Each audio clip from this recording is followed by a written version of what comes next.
First in news, we're CBS News Radio 78, WBBM, Chicago.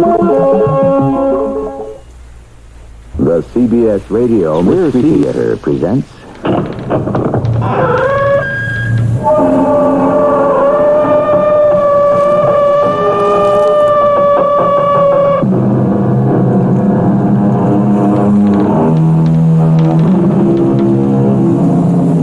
Come in. Welcome. I'm E.G. Marshall. Are you old enough, and were you lucky enough to have been raised on A Child's Garden of Verses by Robert Louis Stevenson?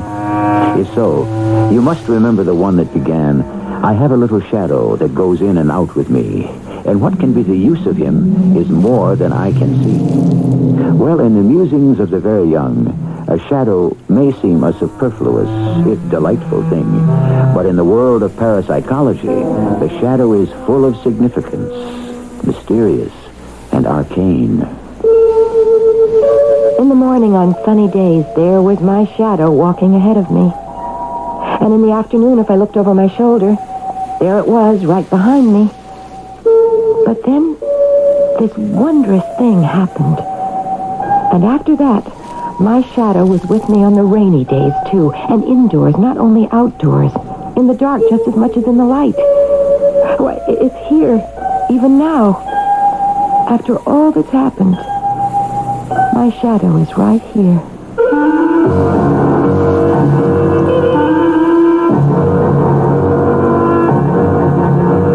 Our mystery drama, The Sinister Shadow, was written especially for the Mystery Theater by Elspeth Eric and stars Terry Keane.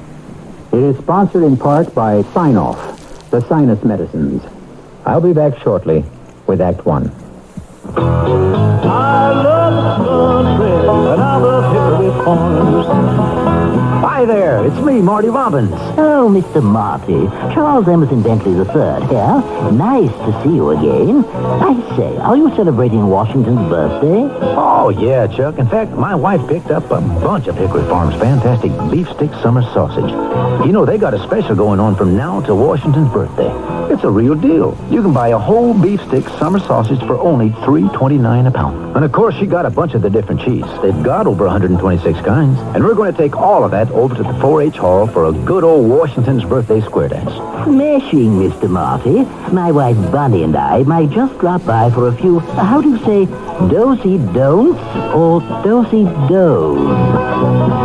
Hot dog, I'm proud to be a Hickory Farms boy. Every weekend is full of fun at Old Chicago. 40 exciting rides and attractions, including the double loop roller coaster, the Windy City Screamer, live shows, and the Windy City Disco. And this week, Sunday's not the end of the weekend at Old Chicago.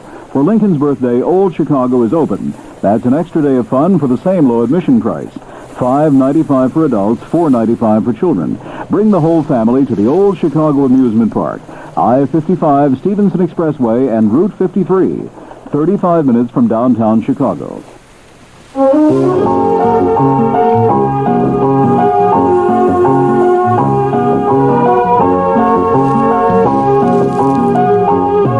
Saturday and Sunday, step inside to see Fox Valley Center's Photo and Hobby Show. See everything from wood carving to model trains. Discover Marshall Field and Company, Sears, Lord & Taylor, J.C. Penney, and 160 other great stores. Don't miss Fox Valley Center's Photo and Hobby Show. 65 in Aurora.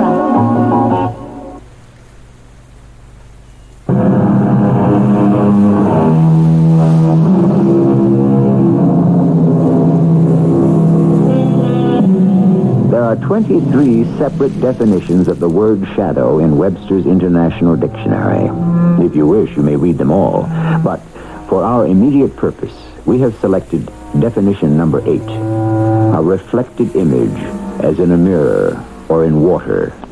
Listen carefully to what follows, and you will understand why we selected this definition. I'll tell you how it all started. I mean, that is, if you're interested. Sure, I'm interested. I don't know why you should be. Well, I am. It would kind of help me to clear up the whole thing in my head. So tell me. It was the darndest thing. I was on my way home from the bank. I'm a teller at the bank. It doesn't pay much, but it's a respectable kind of job, not like some, Sure. I was walking east on Lake Street. It was about 3:30, and I was looking at my shadow. See, I always walk with my head down. It's a terrible habit, but anyhow, that's the way I generally walk. And for some reason, I heard my mother's voice, the way I'd heard it about 1,000,000 times. Stand up straight, for heaven's sake. She was always saying that to me. Dory, for heaven's sake, stand up straight. Don't slump. Dory, don't slump, she'd say. Throw your shoulders back. Stand erect. Stand erect, Dory. Throw your shoulders back, Dory. Oh, how many times I'd heard her say that. Yeah? Then what? Well, I looked at my shadow, and my goodness, I looked like a dwarf or something. I could hardly see my head at all, and I didn't seem to have any shoulders. So I straightened up. I threw my shoulders back, and I pulled in my stomach, and I held my head high, and I started taking long steps, swinging my arms. And I walked that way for, half a block maybe. But then I looked down at my shadow. And? My shadow still looked like a dwarf. All hunched over, no head showing, hardly any shoulders. You believe me, don't you? Whatever you say. Well, you can imagine how surprised I was. Sure. I mean, there I was, standing erect, and my shadow was all hunched over. I couldn't understand it. I was flabbergasted. Naturally. Now, it so happens that I was standing right in front of a bar and grill. I'm not in the habit of going into those places, but I was I was really shook up. Sure you were. So I went in. It seemed like a nice place. There were not very many people. After all, it was the middle of the afternoon. Uh-huh. And I didn't know if to sit at a table or what. I really didn't know what I was doing there exactly. But then I saw a woman sitting at the bar. She was by herself, too. I'd heard that women do that these days, or I read it somewhere, so I thought, well, I'll go and I'll sit next to her. That way nobody will think I'm trying to pick up a man, Uh-huh. So I hopped up on the stool next to her, and I just sat there, wondering what had happened to my shadow. Excuse me. What?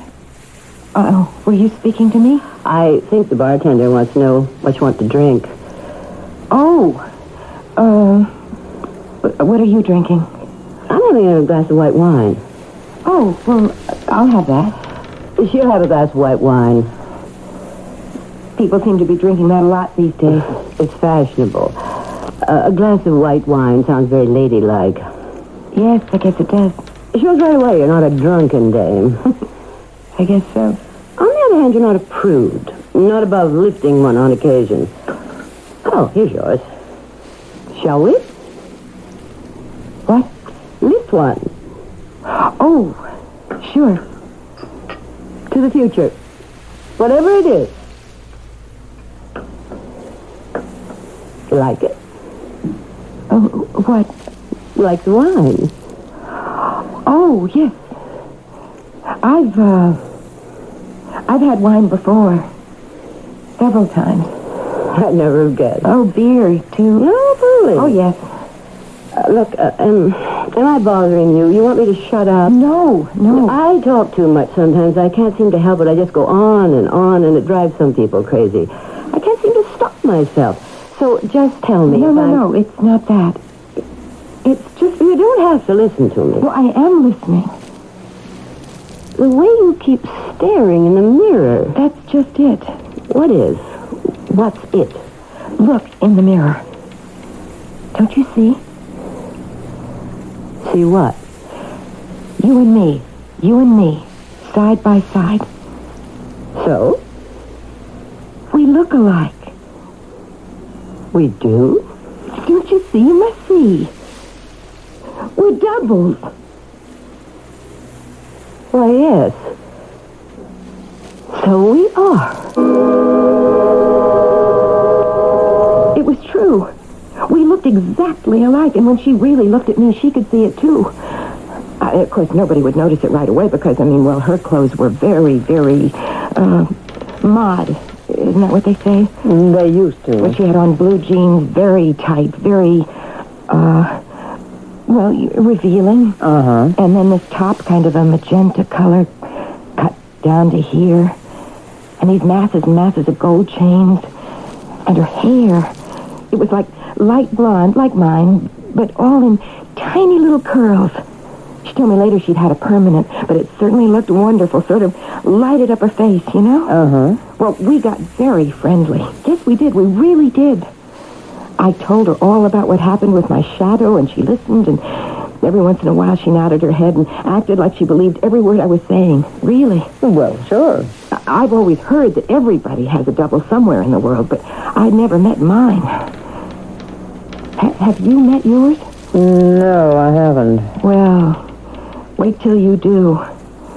It will change your whole life. It certainly changed mine. Certainly has. I told her all about my mother, about hearing my mother's voice. Stand up straight, Dory.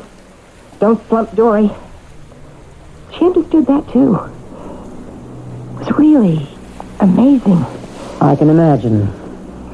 All of a sudden, I realized I'd been sitting there for almost an hour going on and on about all these things, and my mother must be wondering what on earth had become of me because, usually I come straight home from the bank, and it was almost 5 o'clock. Yeah? So? So I knew I'd get holy heck for being late because I always have to get the dinner. My mother does the shopping, but I get the dinner. So I jumped up all of a sudden and said goodbye in a hurry and went out. But this time... Yeah? This time, I walked with my head up and my shoulders back. I stood up very tall and took long steps. And? And this time, my shadow was very tall, too. My shadow held up its head and took long steps all the way home.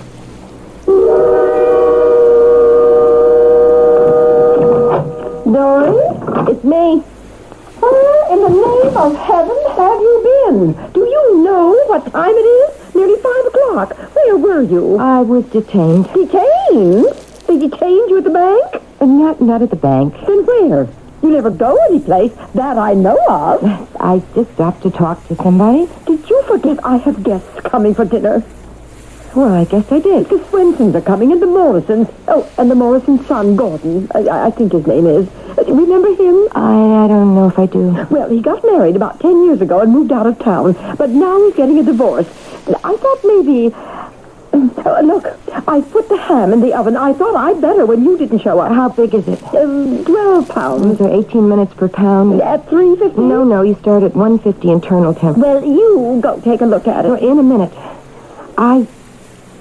I want to tell you about... Dory, you'll have to make the sauce. I have no conception. It is just prepared mustard and currant jelly. Well, you take care of it. Mother, I met somebody on the way home. A man? You met a man? No, a woman. Oh, listen. About this Gordon Morrison, I understand his marriage wasn't too happy. Now, there weren't any children, so there won't be any trouble about the divorce. I believe he's a certified public accountant. Mother, I want to tell you about... He's moving back here to live. A good CPA never has any trouble getting established, so I'm told. Mother? He's just your age, Dory, give a year or two. I wish you would listen. Dory, what I am getting at is this is a chance for you. Oh, Mother. You're almost 36. I wish you would... Now, at dinner, please, don't sit there like a lump. Please don't. Say things, join in, be a part of the conversation, be animated. The dinner will be good, we know that. And I'll make sure they know you cooked it. You'll make spoon bread, won't you? Yes, But you have to do more than that. You have to act like you're having a good time, like you're enjoying yourself. Do you understand? Yes. Maybe if you took a drink. That often helps. I know it helps me. It helps most people. Now, do you think you could do that? I could do that. A cocktail, maybe. I think maybe a glass of white wine. Maybe 2. sat there like a lump. Once in a while, I'd think of something to say about something, but by the time I got around to saying it, they were talking about something else, you know. I think I do. Of course, they raved about the food. I really am a good cook. I'll bet you are. But I was all shut up in a cocoon, sort of. I couldn't get out. Uh-huh. And I could feel my mother getting madder and madder and more disgusted with me. But I couldn't do anything about it. I didn't blame her. No? No, because to her, everything comes so easy, always has. She laughs a lot, smiles, she can talk about anything practically. The words just roll out of her mouth. She doesn't have to try to make an effort. It all just kind of comes naturally to her, and she can't see why it doesn't come naturally to me. You're shy. I guess you could call it being shy. I don't know. I just get sort of paralyzed when I have to talk to people. I want to go away or die or something. You're talking to me? Oh, yes, but... But what? You know all about my double. Oh. Do you know what I did the very next day?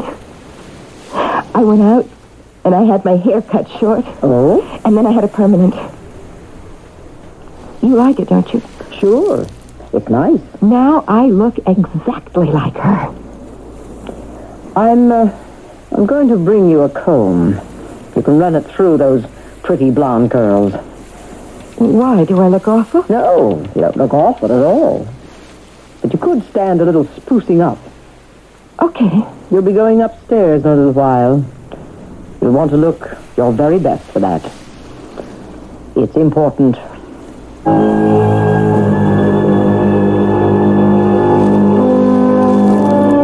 How would you feel if suddenly you came face to face with someone who looked exactly like yourself? How would you react? Would you advance happily thinking, why, what an attractive person? Or would you back off a bit thinking, what a loathsome creature? Not knowing what my own immediate response would be, I am content that my double should go his way while I go mine, and that we should be destined never to meet.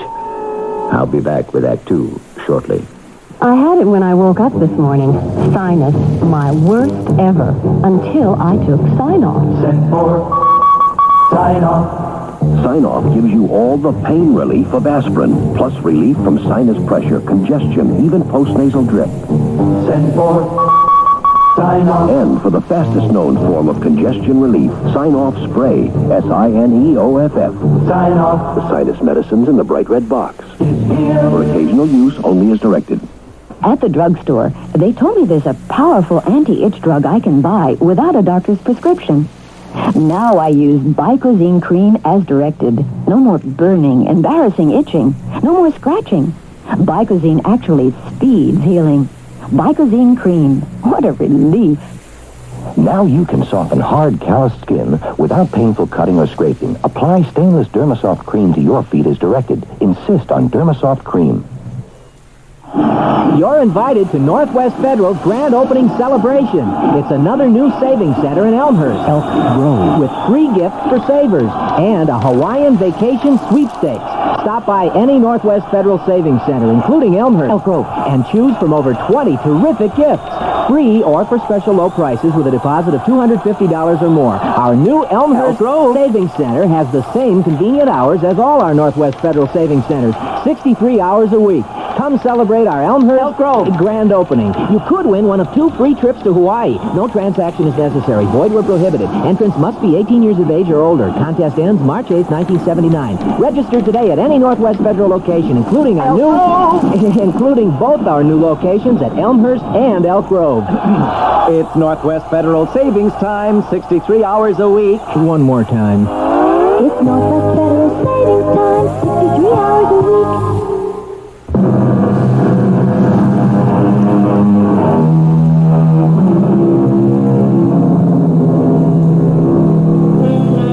I said before that in case I do have a double, that there actually is another E.G. Marshall roaming the earth, I hoped that we would never meet. But fate has a way of ignoring our hopes, and that has set me to wondering, if we did meet, we two, would we get along? Would I like him? Would he like me? Or would we dislike each other intensely and even become enemies? I think I'll return to my first position. Let him go his way. I'll go mine. You really like my hair this way? I really do. It's exactly like hers. You just need to run a comb through it. Well, you said you'd bring me one. I will. How about the blue jeans? You don't think I look silly in them? No, not a bit. My mother thought they were okay. She liked them. She liked my haircut, too. That's nice. No, not really. Why not? She had the wrong idea entirely. She didn't understand. You see, I couldn't tell her about meeting my double. You couldn't? Well, no. It was such a remarkable thing. I wasn't sure she'd believe me. Maybe she would have. Oh, no. She hardly ever believed me about anything. And she'd never believed I'd met my double. And if I told her, she might try to do something about it. Like what, for instance? Well, forbid me to see her, for one thing. But you're 36 years old. Oh, that wouldn't have made any difference to my mother. No, she would have found a way. Like what? Oh, I don't know.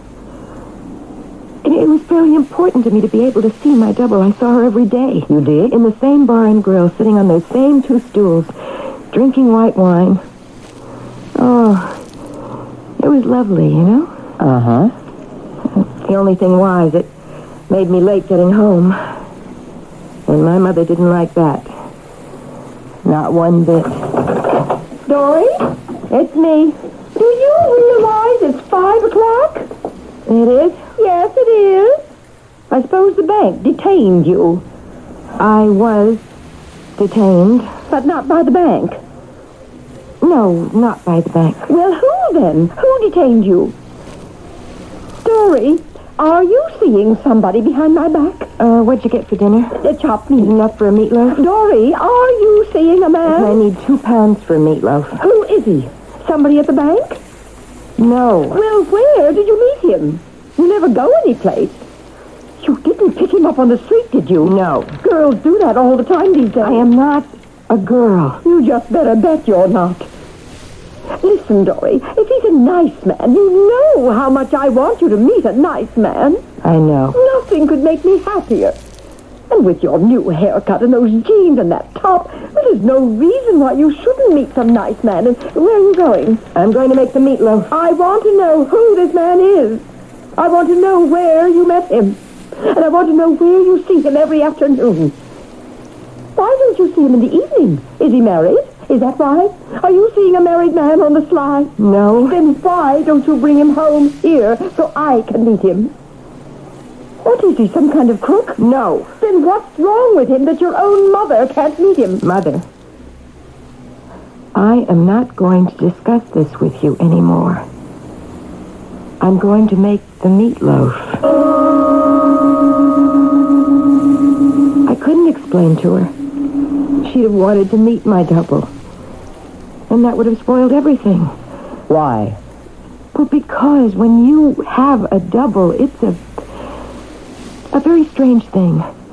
It's not something you share with anybody. It's very personal and private, and it's not something you talk about.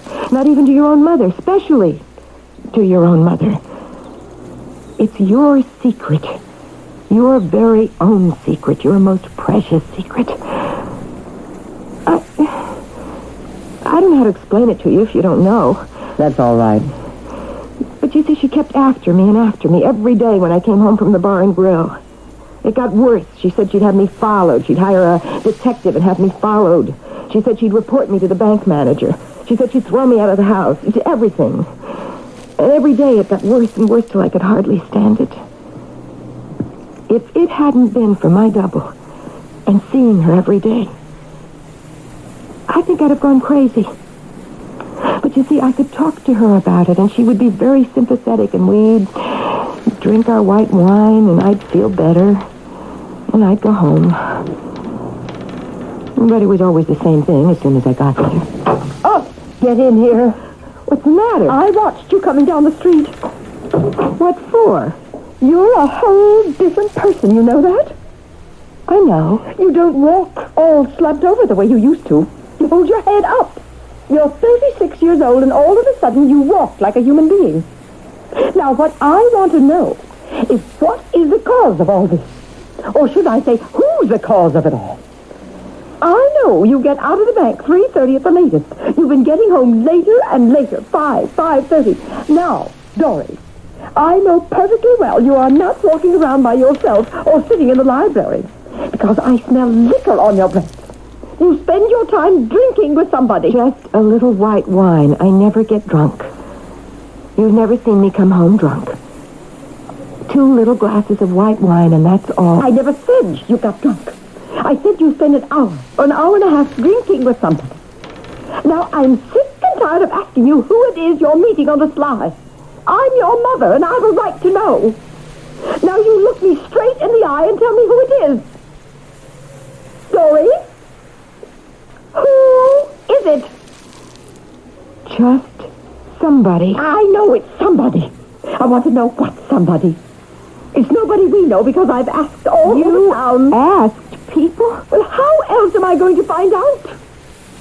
Not that I found out anything.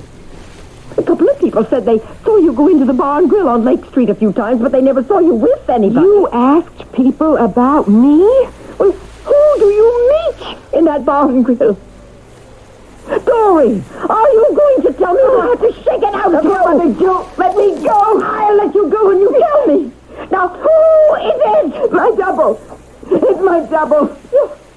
You what? Everybody has a double. Most people don't meet theirs, but I did. She was sitting at the bar. What? What did you just say? She was sitting at the bar. You've been meeting a woman? We look exactly alike. You mean to stand there and tell me you've been getting drunk every day with a woman? Not drunk. A man with a glass of wine. Oh, but this is crazy. It is not. It's weird. No, she's my double. She's like a twin, only it's better. She's wicked. That's what she is. She is not. Don't say that. And so are you. Don't say that or I'll kill you. To think that my daughter... I swear I'll... My very... Shut up, daughter! I will kill you! I was shaking all over. I was so angry. Sure you were. To think my own mother, my very own mother, would say such things about me. That she would even think them. It was horrible. Of course. And talking about her that way, well, she's never even met her. Never even seen her. Uh-huh. She knew that I'd never... She knew me. She knew I would never... She should have known anyway. I understand. I got away from her and I ran out of the house. I couldn't possibly have stayed there. I just couldn't, because when I said I'd kill her, I meant it. I really did. I didn't know how I'd do it, but I knew I'd do it if I stayed there. So I ran out of the house. She was still standing in the doorway screaming at me, saying awful things. I just ran down the street. I didn't know where I was going. I didn't have any idea where to go. I just ran. And all of a sudden, I was on Lake Street, in front of the bar and grill. And there she was. Your double? Yes. I could see her through the window. She was sitting at the bar just the way I'd left her. Oh, maybe an hour before. And there she was with a glass of wine in front of her. And I was so relieved to see her. The only person in the entire world I could talk to. So I opened the door and I went in. Oh, you're still here? What's the matter? Oh, I'm so glad. Sit down. You're all out of breath. Yes, I've been running all over town. Sit down. You want some wine? I don't think so. Well, here, drink the rest of mine. I thought you'd probably left by now. I left when you did, but I came back. You must have known I'd need you. Oh, listen. I had the most awful row with my mother. What about? You know she's been trying to find out who I've been seeing after banking hours. Yes, I know. And she's kept after me and after me. She thought I'd picked up with some man, some disreputable man that I was ashamed to bring home so she could meet him. And she said she'd hire a detective. You told me. And this time she said she'd been asking all over town different people if they'd seen me with anybody. Can you imagine that? I mean, that's like opening my mail, reading my private letters. I simply could not believe she'd do a thing like that. And then she grabbed hold of me by the arms, and she started to shake me hard, and she hurt me, and she wouldn't let me go. She said she'd shake the truth out of me. Yes? I had to make her stop. So I told her. I said it was you. Yes? Oh, not your name, because I don't know your name, but I said I was meeting my double, that everybody has a double, and I was so lucky that I had met mine. Yes? And then she really started to scream at me. She said I was wicked, and you were wicked, and crazy, and weird. And when she said that, it was like the top of my head just blew off. And I yelled back at her. I told her to shut up or I'd kill her. Yes, I said that. And I meant it. It's all right, really. And I would have if I hadn't gotten out of there. Really, it's all right. And if I go back there, I will. There's no need to do that. I've already killed her myself. She was so calm when she said it. I've already killed her myself. She said it like it was nothing. Uh-huh. And the peculiar thing was, it made me feel like it was nothing, too. Really? Yes. It seemed perfectly natural, perfectly logical. Like she'd done the only sensible thing. Then what? Well, we sat there and drank a little more wine and talked some, very quietly. And then I came here. You did the right thing. I hope so. Absolutely. Say, I told you I'd bring you a comb and I haven't done it. Why don't I go fetch one now? Oh, don't leave me. I'll be right back. I don't want to be alone. This is the first time I've told anybody, and I don't want to be alone. Well, it'll take a minute. Please. Then you can fix yourself up a little before I take you upstairs.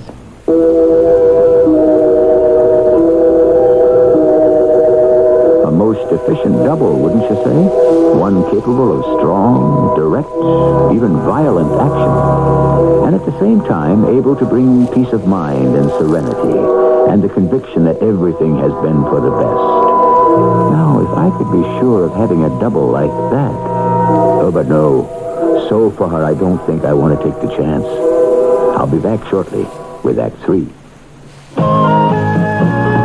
Maxwell House's coffee you can count on. Maxwell House, good to the last drop. Maxwell House, it really gets you going. Maxwell House, good to the last drop. Maxwell House is...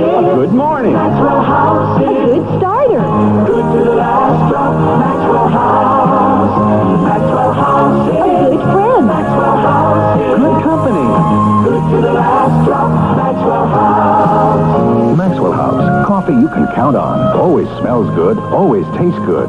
Every Maxwell House coffee, always good to the last drop. Maxwell House is... Good taste. Maxwell House is... Good times. Good to the last drop. Maxwell House. Maxwell House is... Good relaxing. Maxwell House is... Good coffee. Good to the last drop. Maxwell House. Mount Prospect AMC and Jeep at 1410 East Northwest Highway in Arlington Heights is your Northwest Suburban Jeep and AMC headquarters. If you're looking for an AMC automobile or a Jeep at a down-to-earth price, come on out to Mount Prospect AMC and Jeep.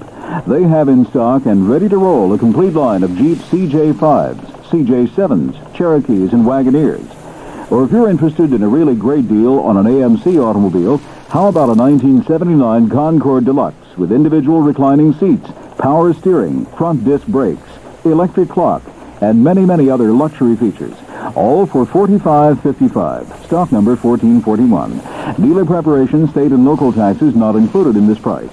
Come on out to Mount Prospect AMC and Jeep at 1410 East Northwest Highway in Arlington Heights.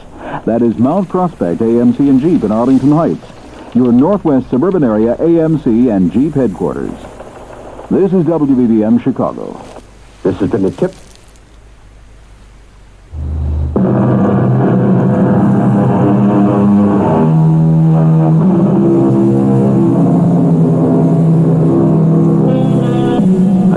before that I still do not wish to meet my double. But now it occurs to me, were I to meet him, would I recognize him? Offhand, you'd say, of course. How could you fail to recognize a replica of yourself? But consider this. Do I really know what I look like? I think I do. It's a very familiar face. But have I ever really seen it? Is it possible ever to see it? I'm not sure that it is. Thank you for the comb. Don't mention it. See that you use it. Oh, I will, right now. We'll be going upstairs in about 20 minutes. So fix yourself up, you hear? What's upstairs? You'll see. I wonder what's upstairs. I wonder... Hello, Dory. Oh, it's you. How are you? I was just going to comb my hair. It needs it. Nobody told me you were here. Nobody knows. Are you glad to see me? I think so. You're not sure? What about my mother? What about her? How did you do it? I think I hit her with a chair. Don't you know? You know that little chair that stands in the front hall just to the left of the door? Yes. I picked that up and I held it up high and then I brought it down hard on the top of her head. Yes, that's what I did. I could never have done that. And then I choked her, just to make sure. You did? Really? Then when I was quite sure she was dead, I went back to the bar and grill.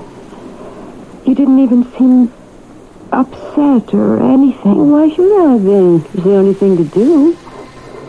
I suppose there was no other way, huh? It's just the same to kill a person. People get killed all the time. People kill people all the time.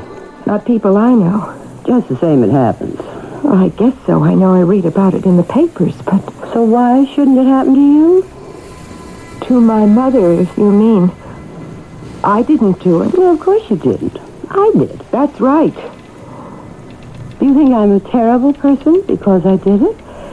Well, when we were sitting in the bar and grill on Lake Street, you didn't seem to think I was so terrible. No. So why do you think I'm so terrible now? I don't know if I do. That's the way you're acting. You're being very critical. But she was my mother. Exactly. Sometimes I don't understand you at all. No? I thought we were double. We are. Then why don't I understand what you're saying? I don't know. It's really very exasperating. You're not mad at me? Not yet. I mean, you won't leave me? Not yet. Not ever. Don't leave me ever.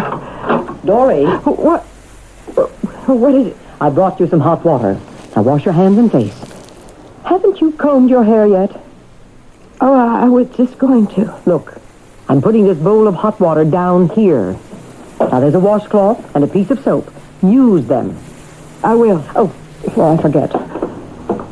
What are you doing? Taking down the mirror. What are you doing that for? Orders from upstairs. You're always talking about upstairs. What is upstairs? You'll find out soon enough. Are you mad at me? Do I sound mad? Kind of. Well, I'm not. Now you wash your face and hands before that water gets cooled off. I'm going to check and see when they'll be ready for you. Who? The people upstairs. Who are they? Look. They're very nice. Really. You don't have to be afraid of them. They mean well. They've got your best interests at heart. Believe me. Why would they want to take my mirror away? Just a precaution. They were afraid of what you might do. Do? I wouldn't do anything. No, of course you wouldn't. Then why? Better safe than sorry, and that's how they figure. Now listen. I'm going to go upstairs and check on how soon they'll be ready to see you. Meantime, you wash up, okay? Okay. I'll be back in a few minutes. What is she talking about? They're going to do anything? Where's the soap? Oh, here. Hello. Oh, I thought you'd gone away. Not at all. Look, if I said anything to make you angry... You were very snippy.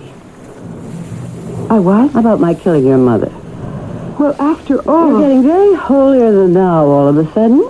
I don't mean to. Sitting in the bar and grill, you seem very pleased at what I'd done. Yes. After all, I did it for you. She was your mother, not mine.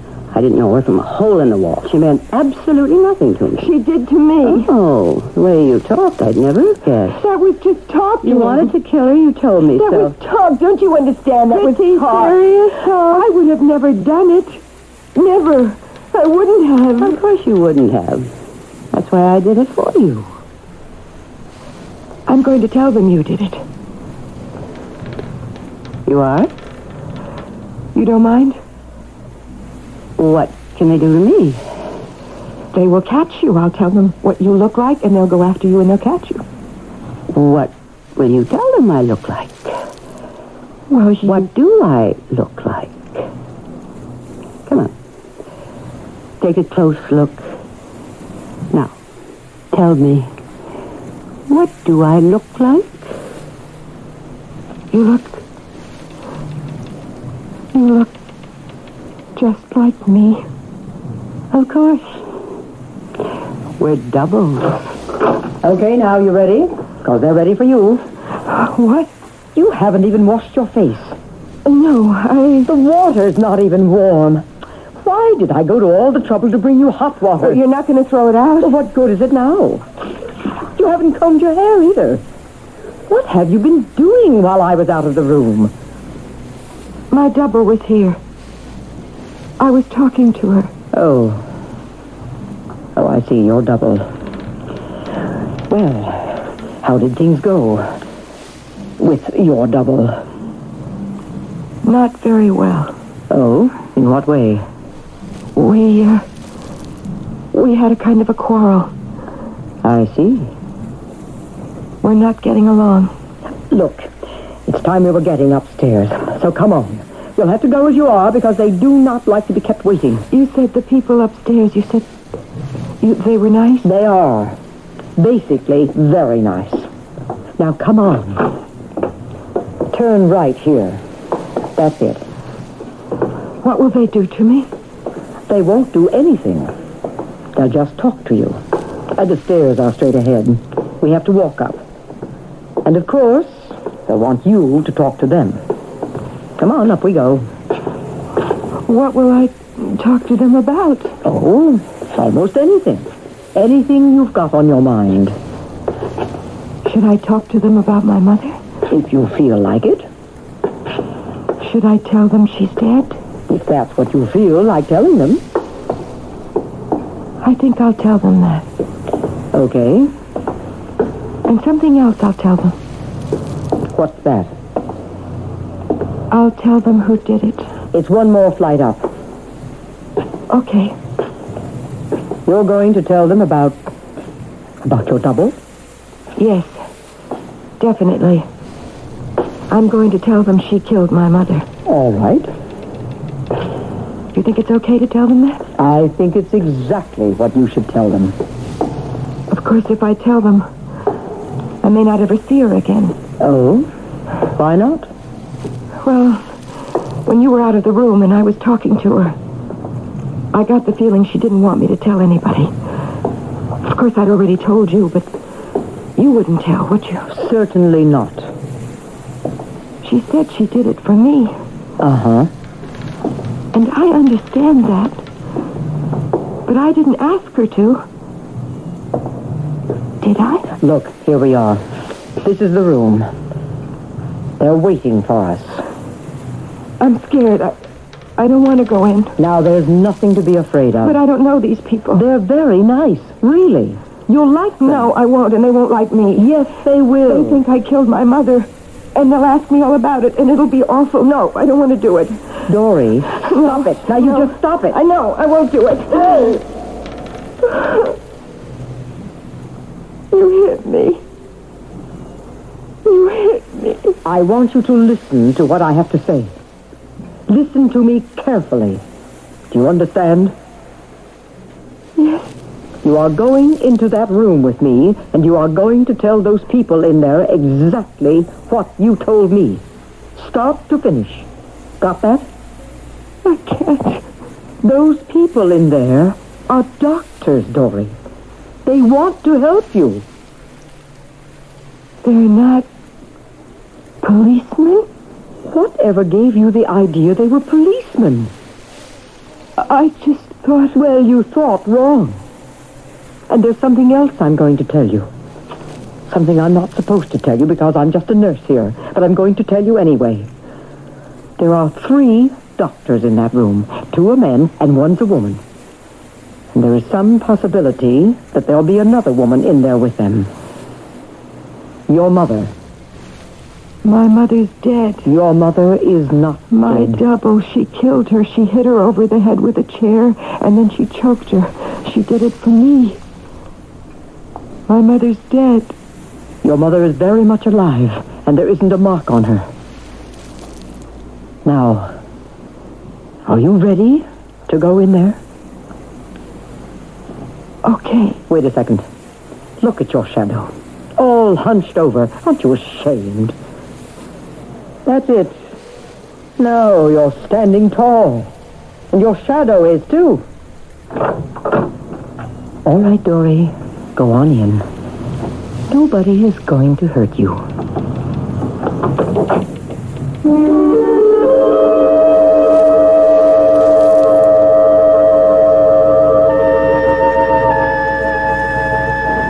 Now you know. Dory's double lived in her shadow. Then in her image reflected from the big mirror behind the bar. Later, a reproduction of herself in the small hospital mirror where she combed her hair. And finally, her own face seen in a bowl of water. So she got a glimpse of a second self. Strong, competent, and possessing the capacity for rage, even murder. I'll be back shortly. Yes, theoretically, an earthquake of a certain intensity at the right place could carry the state of California into the sea.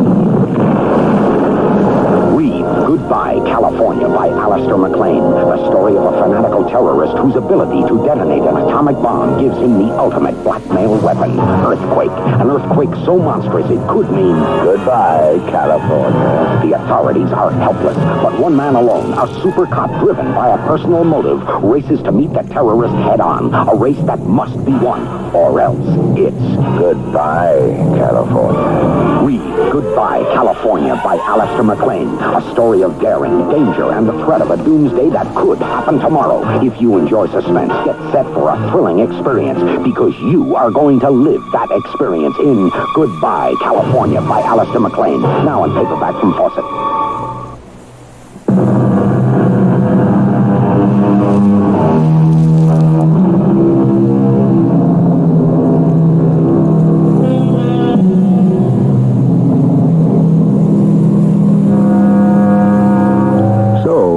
I do believe that I have a double, and that he and I have a rendezvous somewhere, sometime. And he will have qualities I never suspected in myself. Some pleasant, perhaps. Perhaps others very, very unpleasant indeed. I wonder, am I ready for this encounter? Not today, no. Maybe tomorrow, or the next day, or the day after that, or, well, someday. Our cast included Terry Keane, Grace Matthews, and Joan Shea. The entire production was under the direction of Hyman Brown. And now, a preview of our next tale. I keep telling myself it's a lover's quarrel, they'll make up and everything will be all right. Yeah, well, that's not what Susan says. It's off, over, finished. I asked her to give any reason, and she just shook her head and went up to her room to cry. Listen, I'm not hanging around this town any longer. Everything about it gives me the creeps. My sister gets kicked in the teeth, and my pop says, well. Well, I don't see it that way. She can't protect herself. But I am not letting that guy get away with it.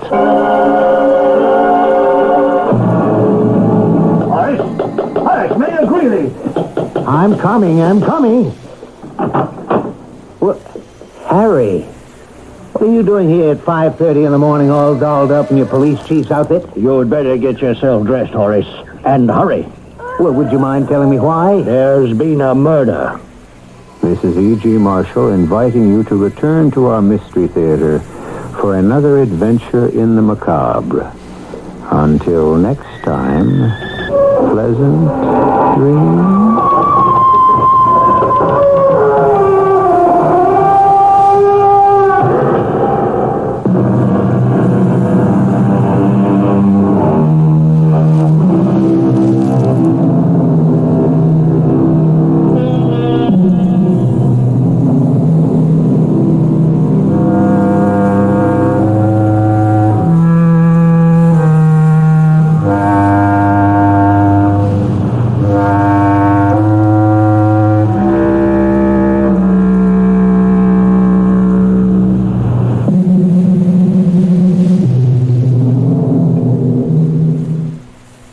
Welcome back to Wild Olds in Libertyville. Thank you. How's the car you bought last week? Oh, we love it, but that's not why we're here. Oh? We're here because you made such a great impression on my son. I did? Yes, and Skippy's decided he wants to be a wild old salesman. Well, I'm flattered. So could you talk to him? He'd be so tickled. Oh, sure. Where's the little shaver? He's hiding behind that cutlass. Skippy, come out and meet the nice wild old salesman. Hello. Well, my, you're a big little boy. I'm 6'4". Wow. Tell the man why you want to be a wild old salesman. I like the friendly, relaxed... Speak up, Skippy. I like the friendly, relaxed way you showed us the large selection of cars. What else, Charlie? Wild old salesmen don't use pressure or hype you. You can just take your time and look around. Well, that's the way we do things here in Libertyville. And he was so impressed with the free loaner cars available when you make an appointment for service. Well, it's true now, isn't it? Oh, yeah, but you didn't have to tell them Skippy, about it. did you always want to be a wild old salesman? No, I used to want to be a cowboy. Well, that explains the cowboy hat, holster, and six-shooter. Called a bang-bang. Well, I meant... Skippy. Well, that's what it's called. Wild Olds in Libertyville, the beautiful place in the country.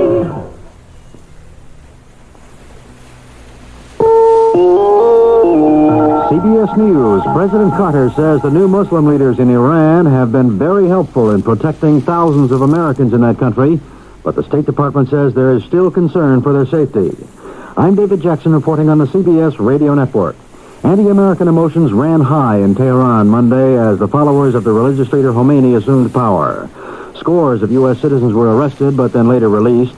All last weekend, Defense Secretary Harold Brown, on a tour of the Middle East, was keeping in touch with the Pentagon, helping map plans for a possible evacuation of Americans from Iran.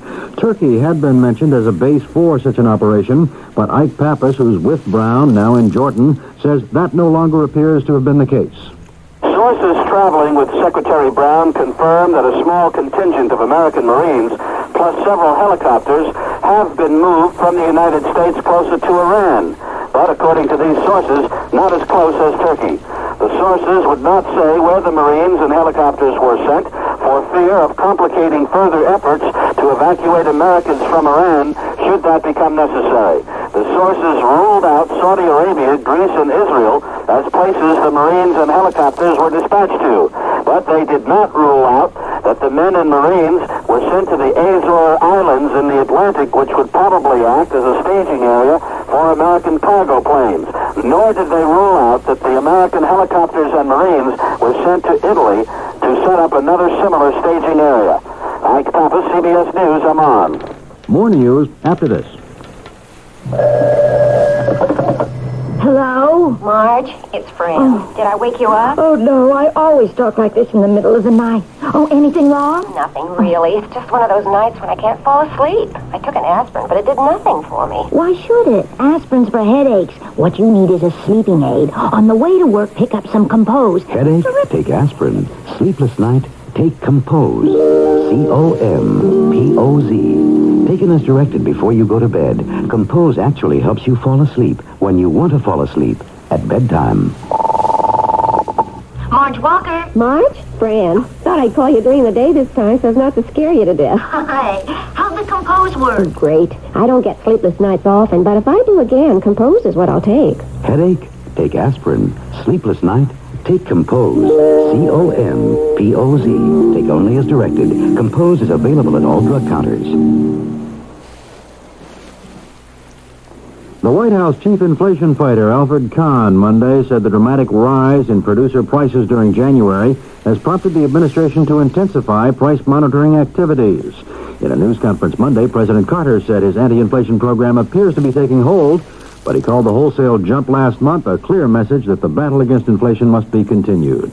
Word on worldwide inflation Monday from the Organization of Economic Cooperation and Development in Paris said consumer prices in its 25 member nations rose an average 8.4% last year. The U.S. rate was about 10%. The lowest inflation rate recorded in Switzerland, 0.7%. The highest, Turkey, 63.4%. The U.S. toy industry opened its annual trade fair in New York Monday and heard the American Jewish Congress appeal for a halt to production of war toys bearing a Nazi insignia. A Congress official saying he's afraid children would come to think of Nazi toys as no different than Civil War or Revolutionary War toys, and that the swastika would lose its evil connotations. The second and third biggest coffee companies in the nation, Folgers and Hills Brothers, have cut their wholesale prices for coffee a nickel a pound to $2.48. Lower prices on commodity exchanges, they say. No word yet from Maxwell House, the #1 coffee brewer. Americans have fared pretty well against influenza this season. A government flu man Monday saying the Russian flu that hit the country so hard last year has been confirmed in 37 states, but confined mostly to students and young military personnel who showed few complications. There have been outbreaks in a lot of places, he says, but no real epidemics.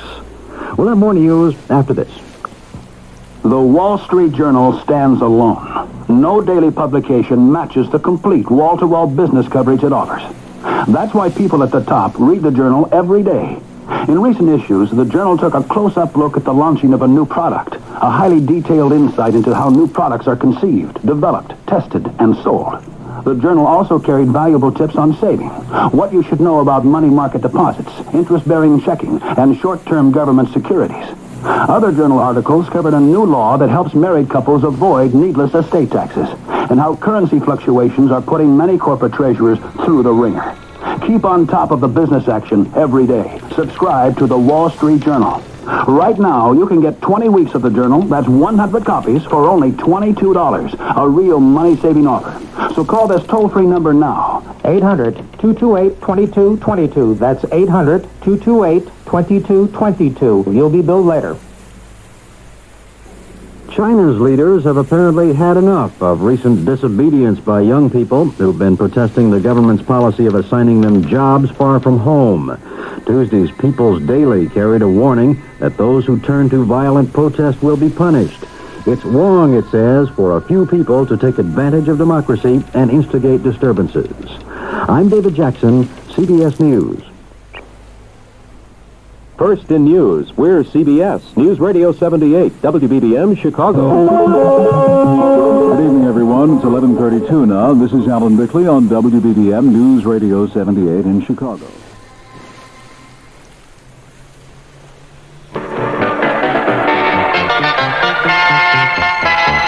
We're those news people. CBS Radio for the Midwest. News Radio 78, WBBM, Chicago. The CBS Radio Mystery Theater presents...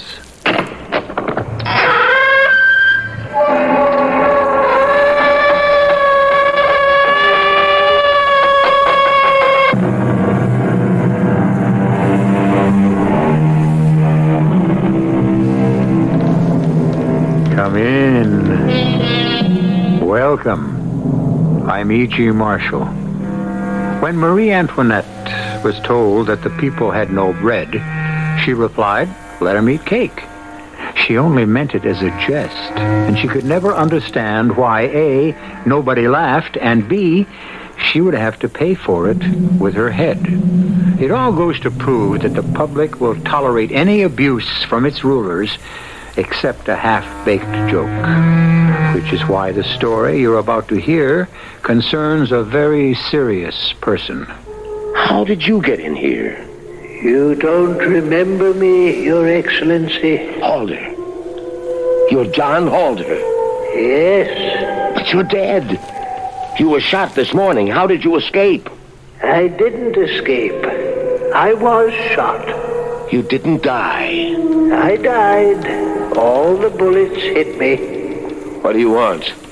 I only want to know the answer to one question. What question? Why didn't you give me justice?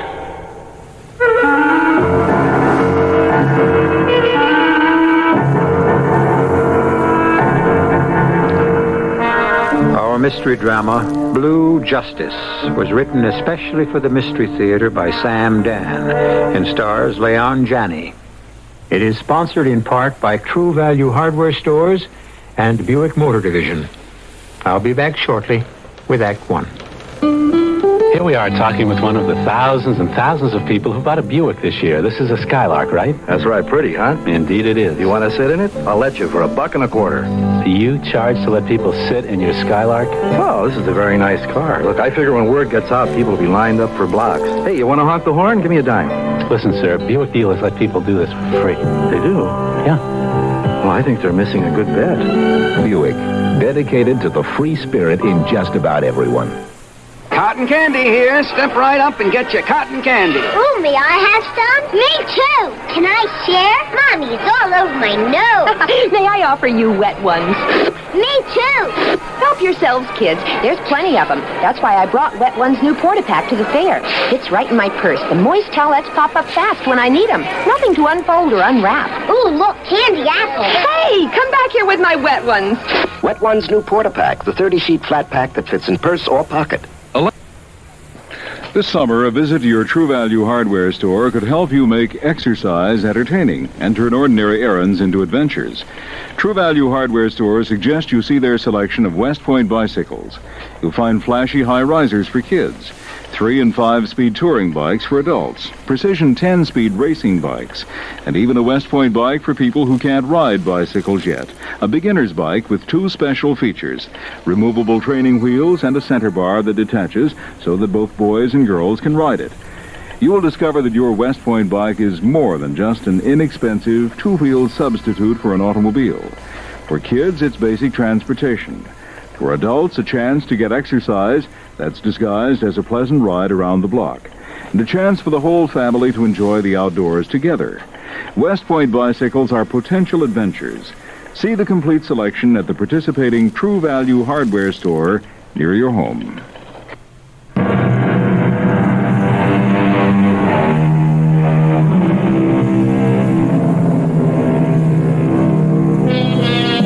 Psychologists suspect we are what we hate. The poets write of people who do protest too much. Is it possible, therefore, that they shout the loudest against evil whose resistance to it is the weakest? Consider Mr. Peter Littlewood.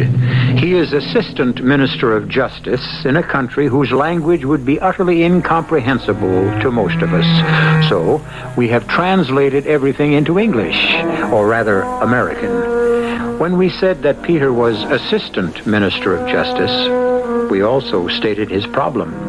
He would like to be the minister. He is honestly convinced he could do a much better job than the minister. Why were you in the square? The square?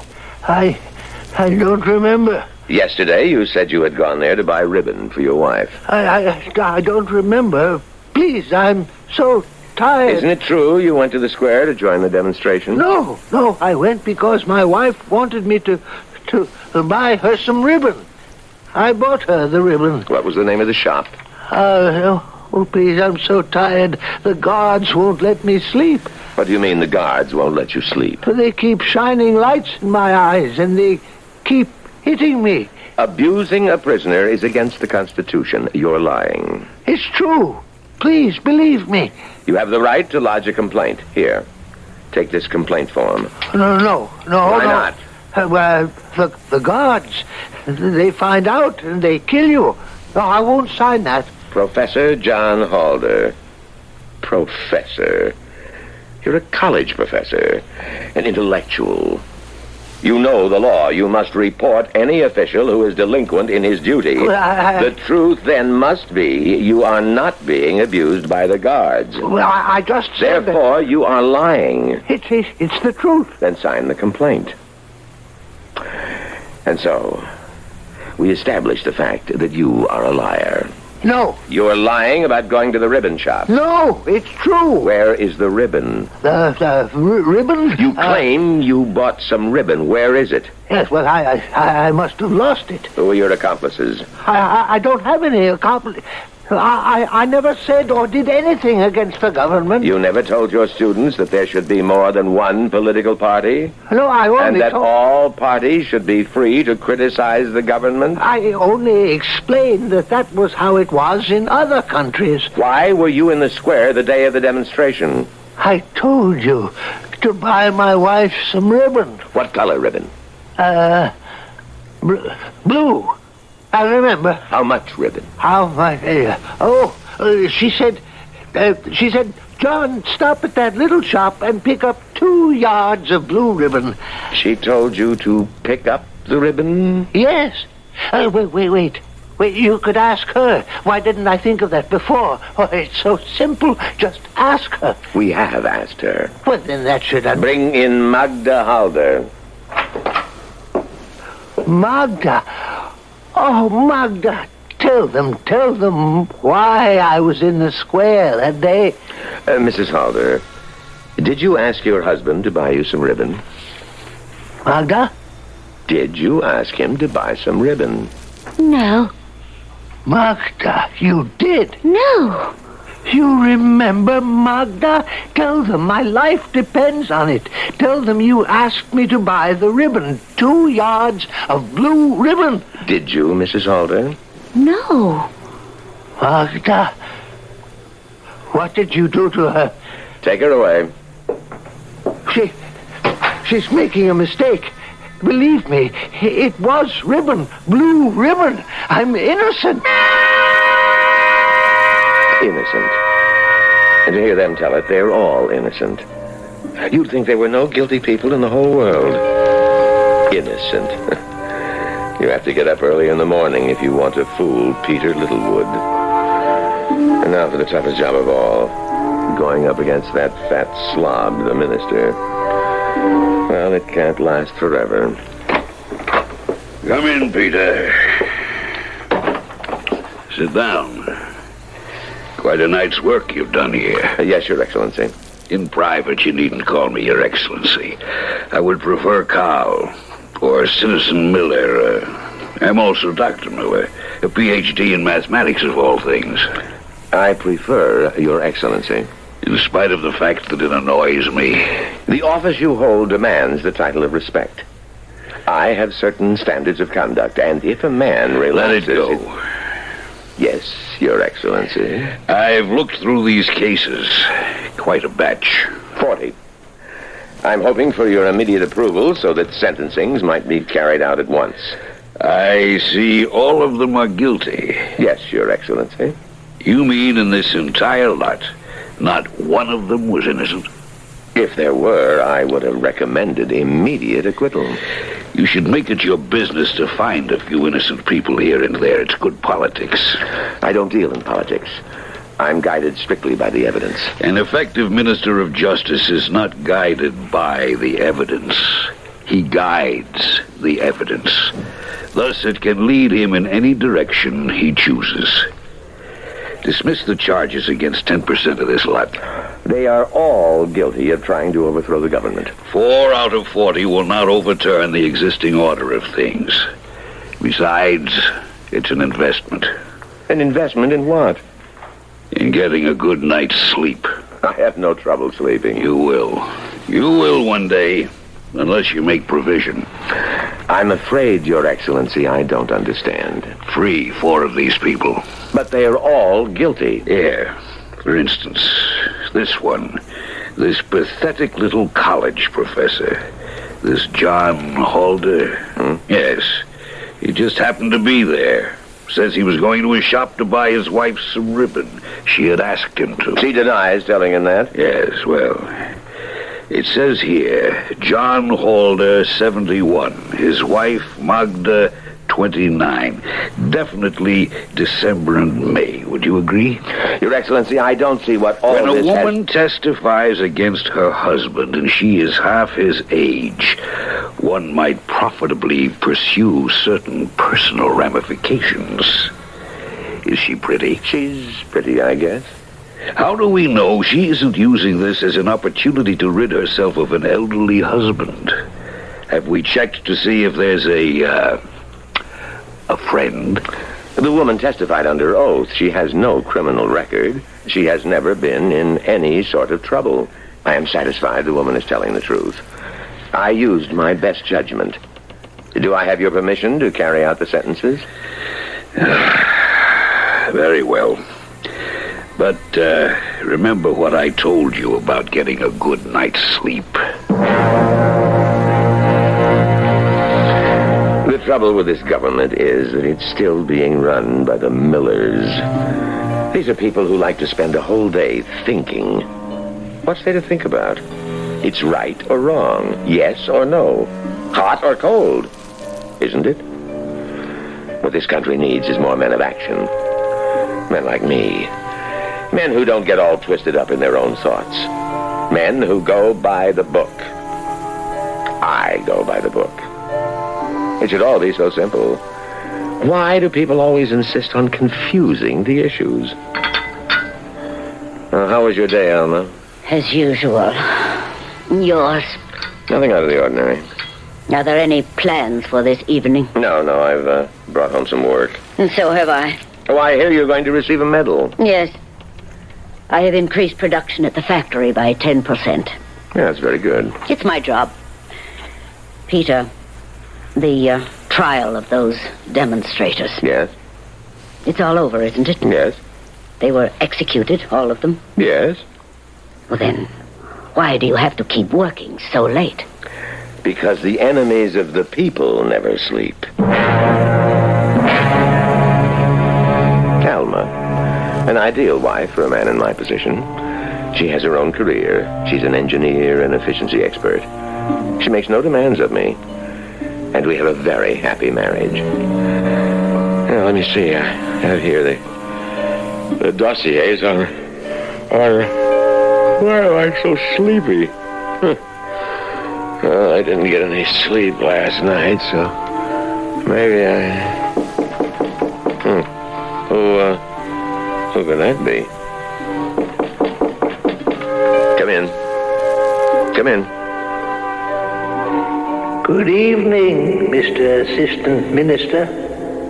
What do you mean by interrupting me at home? Who are you? How did you get in here? Don't you recognize me? I suppose not. There are so many of us. Halder. John Halder. Yes, John Halder. But you're dead. You were shot this morning. How did you escape? I didn't escape. I was shot. What do you want? Oh, you're angry, Mr. Assistant Minister. Please, don't be. I only want to ask a question, just one question. Yes. Why did you believe Magda and not me? Why would Magda lie? Why? I never suspected it, but now I found out. She has a lover. And that's why she wanted me out of the way. I'm twice her age. I'm not very exciting. He's young, good-looking. He's everything that I'm not. Well, why didn't you accuse her of this when she testified? Because I didn't know. I know now why she did it. And you should have investigated. You take pride in your sense of justice. But you didn't give me justice. You shot me on perjured testimony. There were 40 others. How many of them died needlessly? It's a dream. That's all this is, a dream. Does that mean it isn't true? Does that mean my wife didn't have a lover? This is just a dream. Why don't you find out? Peter, No. are you all right? Huh? What? Oh, what's the matter? I was passing by your door. I heard you muttering and mumbling. Oh, I must have fallen asleep at my desk. I was dreaming. Were you? That's odd. Why is it odd? Because you always say you never dream. Well, I was dreaming this time. Oh? What did you dream about? Nothing. But it was something that sounded terrifying. Absolutely frightful. I tell you, it was nothing. Nothing.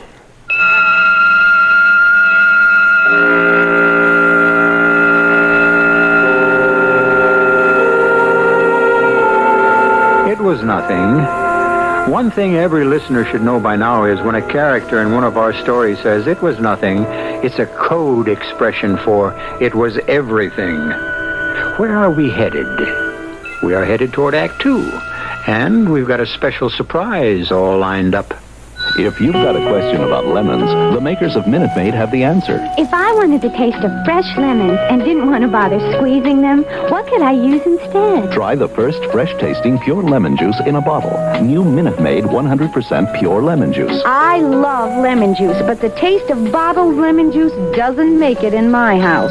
What's the alternative? New Minute Maid 100% pure lemon juice. The leading bottle brand contains chemical preservatives that you can actually smell. Everything I use has to be really fresh, including my lemon juice. And you just can't put that in a bottle. We did. New Minute Maid 100% pure lemon juice. We squeeze fresh lemons and freeze the pure whole juice. You buy it frozen and keep it in your refrigerator. I can't handle squeezing lemons, and for my iced tea, I need a really good-tasting lemon juice. You've got it. Minute Maid 100% pure lemon juice. Delicious in iced tea. Delicious in anything because it's the only pure lemon juice in a bottle. Look for it in your grocer's frozen juice section. Get the facts on Toshiba Fax. Compare with Xerox or any other book copier, and you'll find Toshiba Fax plain paper copier gives better reproduction with more features for probably a lot less money. A free demonstration will prove it. Call Chemlight Business Systems at 766-0234. See how Toshiba Fax electronically bonds a no-smear image on plain, untreated paper. No special stock needed. See how it copies from colored paper and three-dimensional objects. How it can copy on both sides of the paper. Even allows different size papers to be used without removing cassette. And note that Toshiba Fax has no meter clicks. That alone saves you money. Toshiba Fax is more economical to start with, too. You can buy it outright, or you can lease it at a fixed rate that's probably a lot less than Xerox rental. Before you decide on any copier, get the facts on Toshiba Fax. For a free demonstration of the compact, portable Toshiba Fax plain paper copier, call Chemlight Business Systems at 766-0234. 766-0234.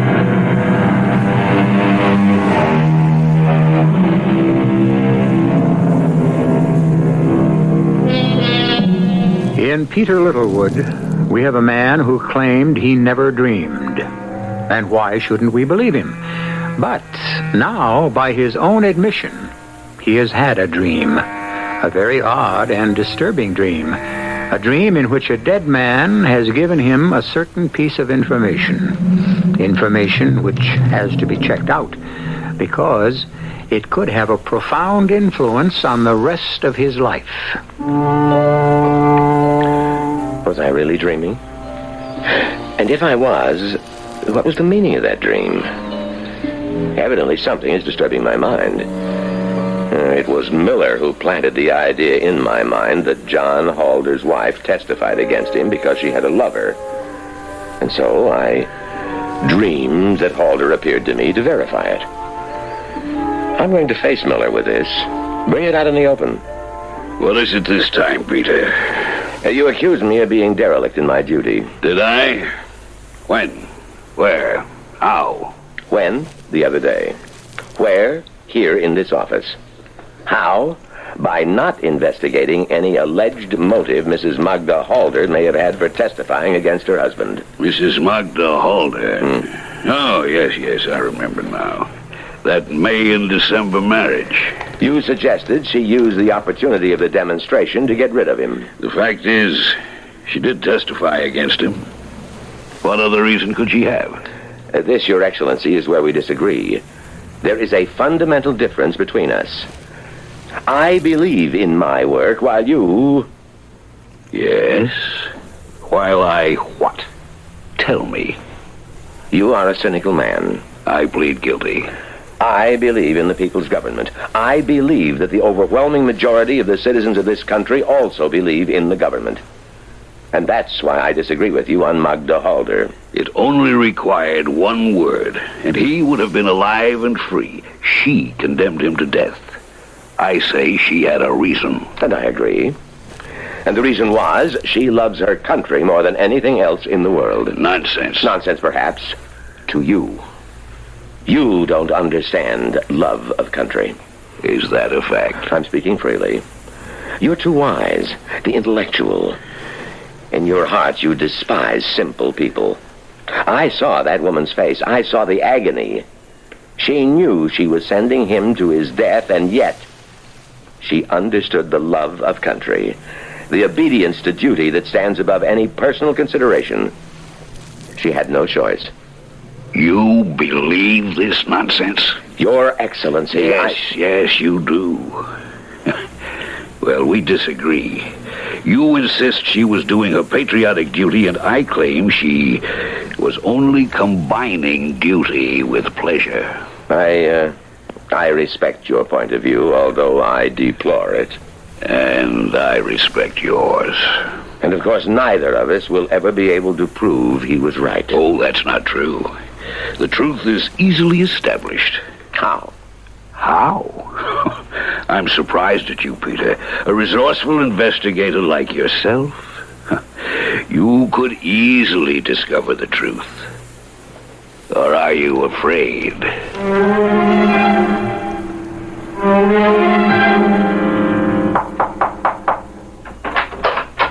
Yes? Oh. The Assistant Minister for Justice, Mrs. Halder. May I come in? Oh, certainly, Your Excellency. Well, won't you have a seat? I'm merely here to ask you a few questions. Oh. Now, you said you did not ask your husband to stop off and buy the ribbon that day. You said that under oath. Oh, yes, and it's the truth. I swear it's the truth. You knew what it would mean. Oh, yes.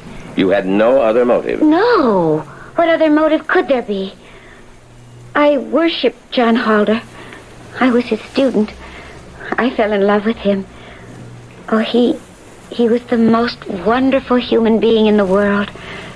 I loved him. But no one has the right to place personal feelings above the good of the government. I still love him. Maggie, darling, bring me a bath towel, huh? Who is that? Who? Is who? Maggie. Oh, that's my cousin.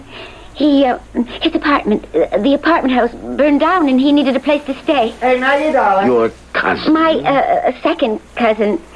Actually, his family and my family were all so close, it's as if we were cousins. Sweetheart, you out there? How long has this been going on? How long has what been going on? I advise you to tell me the truth. Well, we've been lovers. I couldn't help myself. Well, John was wonderful, but he was old. He was so old. And I needed... And so you saw your chance to be rid of him. Oh, no. You lied to me. Oh, no, I told the truth. I did not ask him to buy the ribbon. I didn't. You couldn't wait to get rid of him. Well, I know this doesn't look good, but I did nothing to get rid of John, I swear. I told the truth. You're lying. Well, no one can prove it. No one. It's my word against his. It was always my word against his. And now he's dead. There was terror in her voice, but I could read the triumph in her eyes. What could I do about it? Could I admit publicly that a mistake had been made? Never.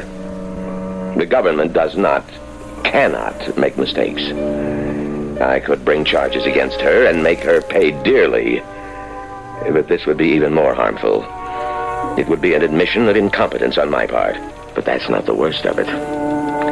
What about John Halder? Why did he appear to me in a dream? I'm not a dreamer. Whatever else I may be, I'm not a dreamer. What does it mean?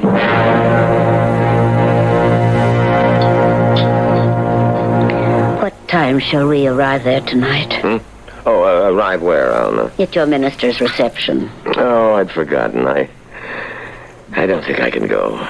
Are you ill? No, I'm not ill. Well, you appear somewhat pale. Well, I haven't been getting much rest.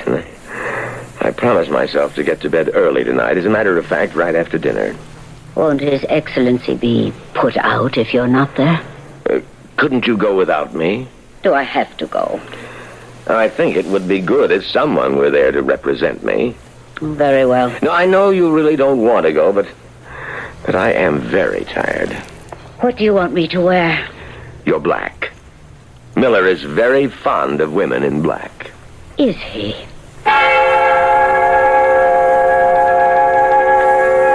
I didn't care about the reception. I simply had to get Alma out of the house. The reception would run from 8 to 12. That would give me a chance to sleep for 4 hours. And if I should dream and talk in my sleep, she wouldn't be here to notice. Good evening, Mr. Assistant Minister. You? Again? Why are you surprised? You knew I would be here. What do you want? Justice. I'm sorry. There's nothing I can do. That's a lie. Can you be brought back to life? No. Well, then what can I do? Do you want me to admit publicly that your execution was a mistake? That would result in a certain amount of trouble for me. Is that what you want? I told you what I want. Justice. What is justice? This is something you must figure out for yourself. Wait a minute. Come back here. Where are you going? Peter. Come back. Come back. Peter. Come. Where'd he go? Where'd John Halder go? John Halder? Did you say John Halder? Huh? Oh, what? Why would I say John Halder? I don't know. You were having a dream again. No. It was nothing. Did you have a good time? No. Oh, I'm sorry. Perhaps you'd better go back to sleep. No, I don't want any more sleep. I've had my rest. I can go back to work. All right, if that's what you want. Alma, it would be wise not to discuss this with anyone. I mean the fact that I've been having bad dreams. Why would I discuss it with anyone? Well, it's just that I hold a very sensitive position in the government. I think I understand. I looked at her. There was no anger in her voice. Just a statement of fact. I don't believe she's capable of anger. She's an engineer, all wrapped up in physics and mathematics. Mathematics. Maybe that's why Miller thinks she's attractive. I don't see it. She's kind of pale and washed out. She doesn't have that animal excitement that, say, Magda Halder has. But I didn't want a woman with animal excitement. I wanted someone like Alma who wouldn't get in my way. Magda. What am I going to do about Magda? She lied. Or did she? Isn't it my duty to find out? Maybe that's what John Halder meant by justice. Truth. The truth, no matter where it leads or who it hurts. I'll have her arrested and make her tell the truth. Peter, you busy? No, Your Excellency. Please come in. You told my secretary you wanted to talk about something special? Yes. About justice. A few days ago, you asked, what is justice? And you answered your own question. You said it was a man-made conceit. I disagree. You have a better answer. Yes. I say justice is truth. And I intend to establish the truth.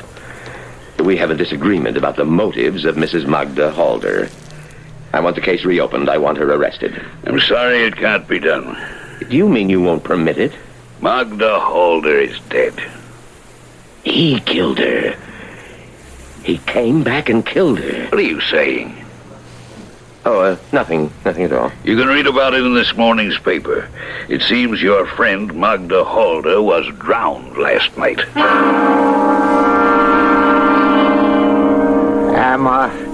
Am I in trouble, Your Excellency? Why was I arrested? You were having an affair with Magda Halder. Yes, but... Did you ever discuss how convenient it might be to get rid of her husband? Oh, no, never. He was executed as an enemy of the people. Well, you know about that, Your Excellency. And what happened to her last night? We decided to take a boat ride. You know, the excursion steamer. And we were on deck. And suddenly she screamed, "No! Keep away from me! Keep away!" Everybody turned to look. She kept yelling, "No, John, no! Keep away from me!" John? Yes. She must have thought she saw John, her dead husband. Next thing I knew, she had climbed onto the rail and she fell or jumped. I dove in after her, but it was dark and I couldn't find her. And before she could be rescued, she was dead. Very well, you may go. You mean I'm not wanted for anything? I said go.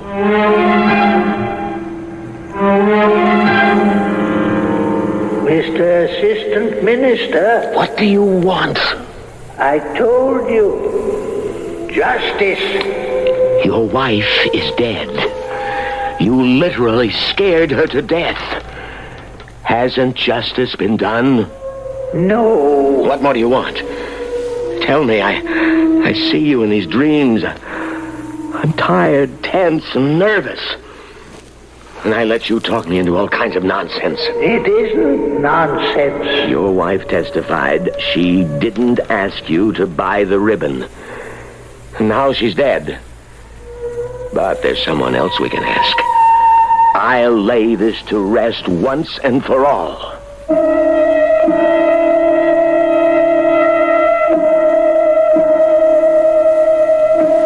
Our friend Peter doesn't have an easy job. Awake, he gets cynical flack from his boss. Asleep, he's persecuted by the ghost of the man he sentenced to death. Wait a minute, let's pull that last statement back. We say asleep. Peter is persecuted. How can we be sure he's really asleep? Or that John Halder is positively dead? Well, just stick with us. You know we've never led you astray yet, especially in the third act.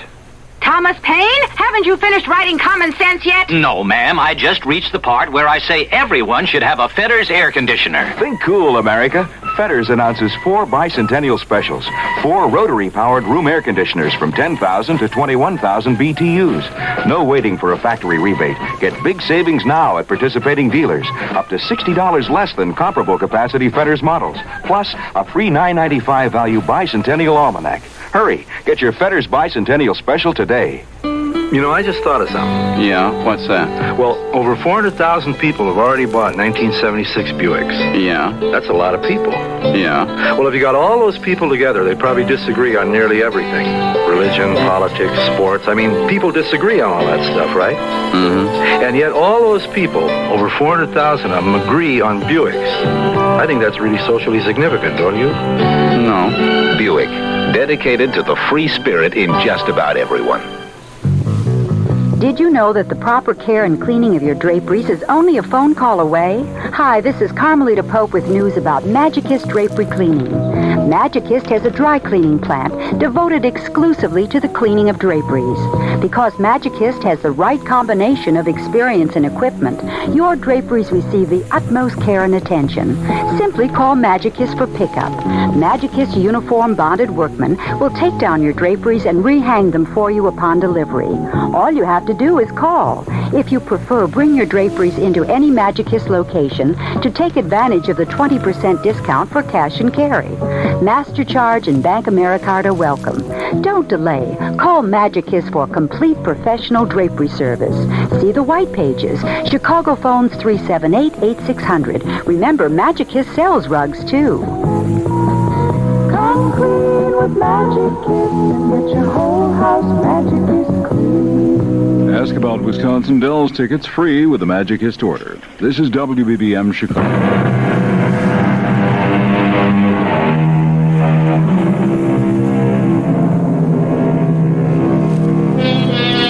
Peter Littlewood has been serving as his country's Assistant Minister of Justice. And it has just been called to his attention that he really doesn't know what justice is.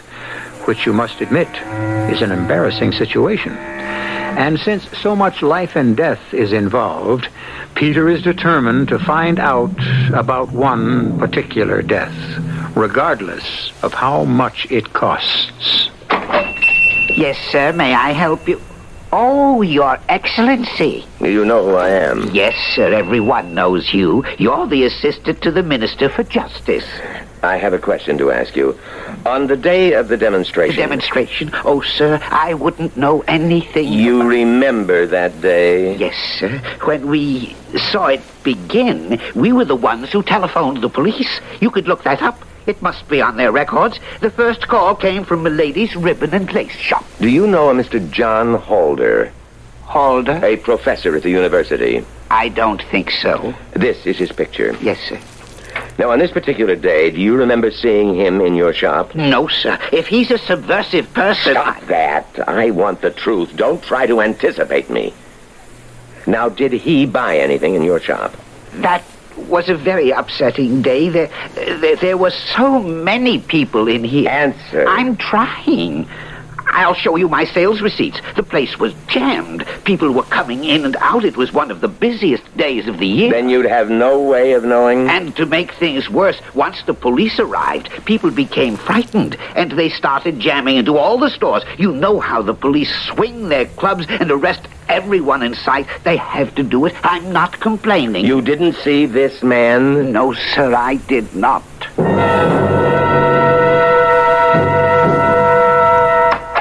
Peter? Yes, Alma? Oh, you're rather late. I'm sorry I kept dinner waiting. But we're not dining at home. We're not? Peter, are you all right? We're the minister's guests for dinner tonight. When did this happen? Well, the date was made at least a week ago. Oh, I can't seem to remember. It's formal. I'm just too tired. You don't want to go? I just want to get some sleep. Well, then you'll simply have to call the minister.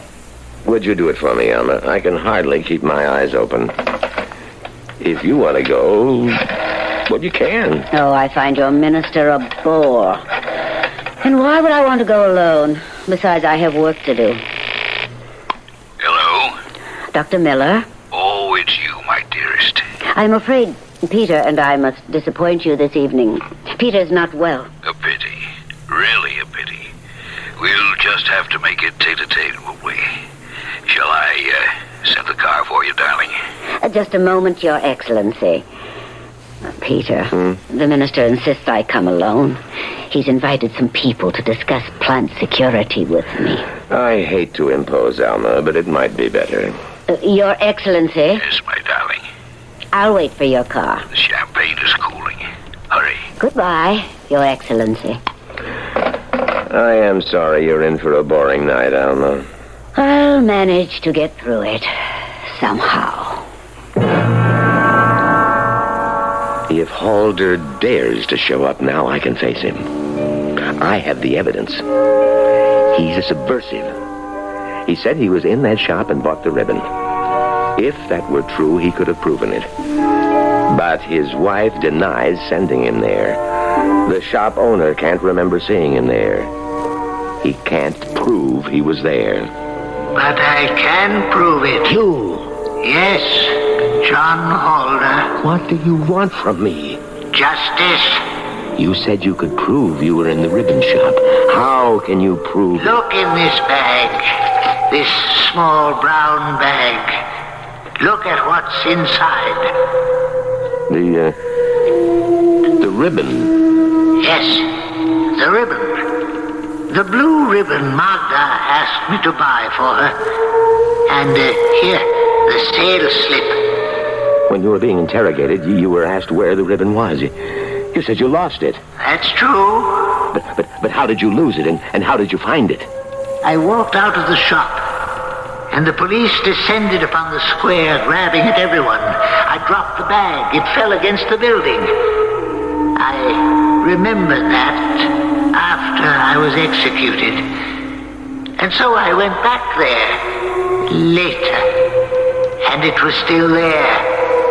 Here, take it. The ribbon. The blue ribbon. The ribbon? What am I supposed to do?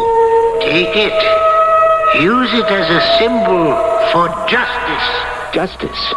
Take my place. My place in the underground. No, you're crazy. No. There will never be justice as long as this government exists to make a mockery of it. Help fight for a true government of the people. No. You say no, but you'll do it. You'll do it because now you believe in justice. I must wake up. Wake up from this nightmare. You will not wake up until you hear me out. Look at your people. How they cower in fear. No, I'm not listening anymore. Yes, you are. I have brought you the symbol, the blue symbol of freedom and justice. This blue ribbon. Let me alone. I will go away now, but you will remember every word I said, and you will act. You must, or else I and so many others will have died in vain. Goodbye, Peter. I know I leave the fight in good hands. Good morning, Peter. Good morning. Coffee? Thank you. Enjoy dinner last night? Oh, it was the usual bore. I am sorry. Well, at least I got a wonderful night's sleep. Oh, well, I'm glad. Oh, did you by any chance happen to see some blue... Yes? This is going to sound crazy. I had a dream. Mm-hmm. A dream that someone had given me a piece of... Well, it doesn't matter. It was only a dream. And yet it was so real. I half expected it would be there when I woke up. You'd better see a doctor. Those dreams seem quite ravaging. The dreams are all over. How do you know? I discovered why I was dreaming. Oh? You see, the dreams were a substitute for action. What sort of action? The right sort of action, which I realize is an answer that leaves you no wiser than before. Well, I shall be late for my office. I wanted to say, wait, don't go. I want to talk to you about an entire change in my life. But I looked at her face. Her sallow face. So devoid of expression. She wasn't the kind of woman you talk to about danger and excitement. Yes? Peter, can you come to my office, please? Well, is it important? I have some documents. It's of the utmost importance. Very well.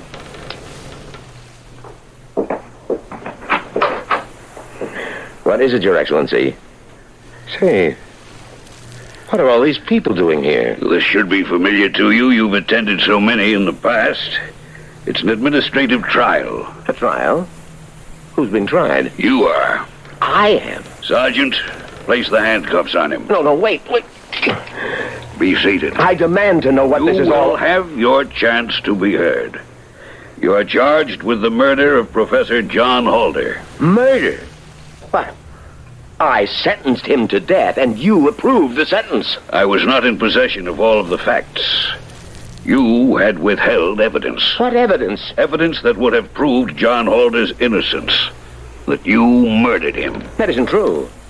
Why would I want to murder him? I didn't even know him. You knew his wife. His wife? You were attracted to her. That's a lie. And so you deliberately withheld the evidence. I defy you to produce any evidence.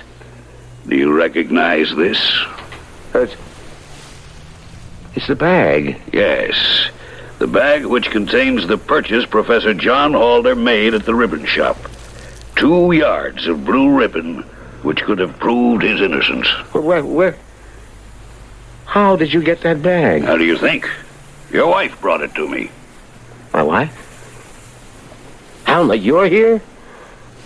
What are you doing here?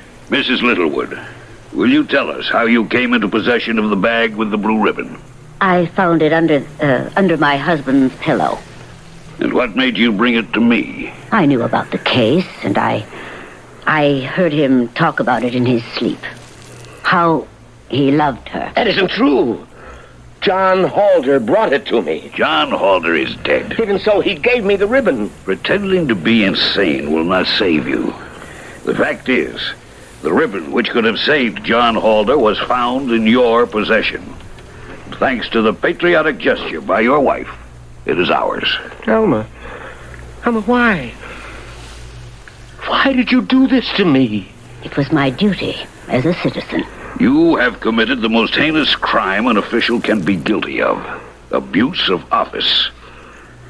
Now, is there anything you wish to say before sentence is passed? Alma, where did you get the ribbon? It was only a dream. Alma, answer me. You needn't answer him, my dear. My dear? My dear? Is that it? Is that what happened? But he's twice your age. What do you see in him? Take him away. No, please, Your Excellency. Please. Thank you, gentlemen. The trial is over. Champagne, dearest. Yes, my darling. And so the Honorable Peter Littlewood, Assistant to the Minister for Justice, was finally brought to justice himself. You may say he deserved to die for all the people he had cruelly killed. And, of course, he also deserved to die for the cruel way he neglected his wife. But I shall not neglect you. I shall return in just a few moments. And now, Coffee Rich, the frozen non-dairy creamer, presents Coffee Clocks. Tonight we join Richford City's wealthiest widows as they chat over coffee. My dear, considering our wealth and position, what would you say we are? Rich, Mildred. Right, Hortense. And what are we drinking? Coffee, Mildred. Right, Hortense. Now, put the two together, and what have we got? Rich coffee. Oh, no, you ninny. In our coffee. What's here in this pitcher?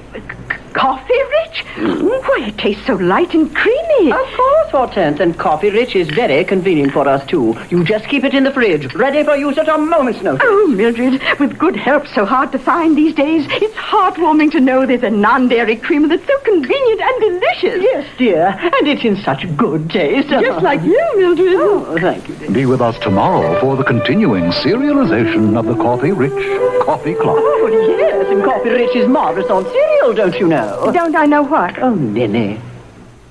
This spring, True Value hardware stores can keep you from committing involuntary plant slaughter when you start your garden. Hi, Pat Summerall to tell you that True Value hardware stores offer the True Temper Tool Toter, just $5.44. It includes 4 of the most used garden hand tools in sizes ideal for working around young, delicate plants. They come in a handy carrying tray.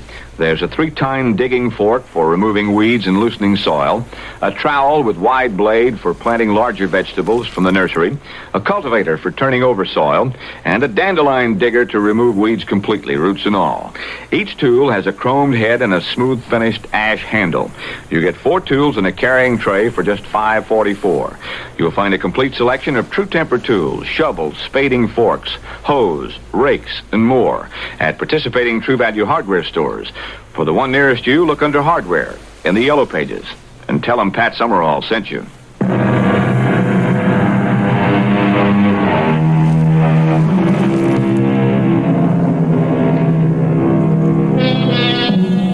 What is justice? Odd that a man who is engaged in the dispensing of justice would have to ask himself that question. Or is it so odd?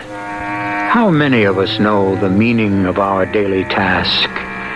Or in other words, how many people really know what they're doing? Deponent knoweth not. Our cast included Leon Janney, Jackson Beck, E.V. Jester, and Robert Dryden. The entire production was under the direction of Hyman Brown. Radio Mystery Theater was sponsored in part by Buick Motor Division and True Value hardware stores. This is E.G. Marshall inviting you to return to our Mystery Theater for another adventure in the macabre. Until next time, pleasant dreams.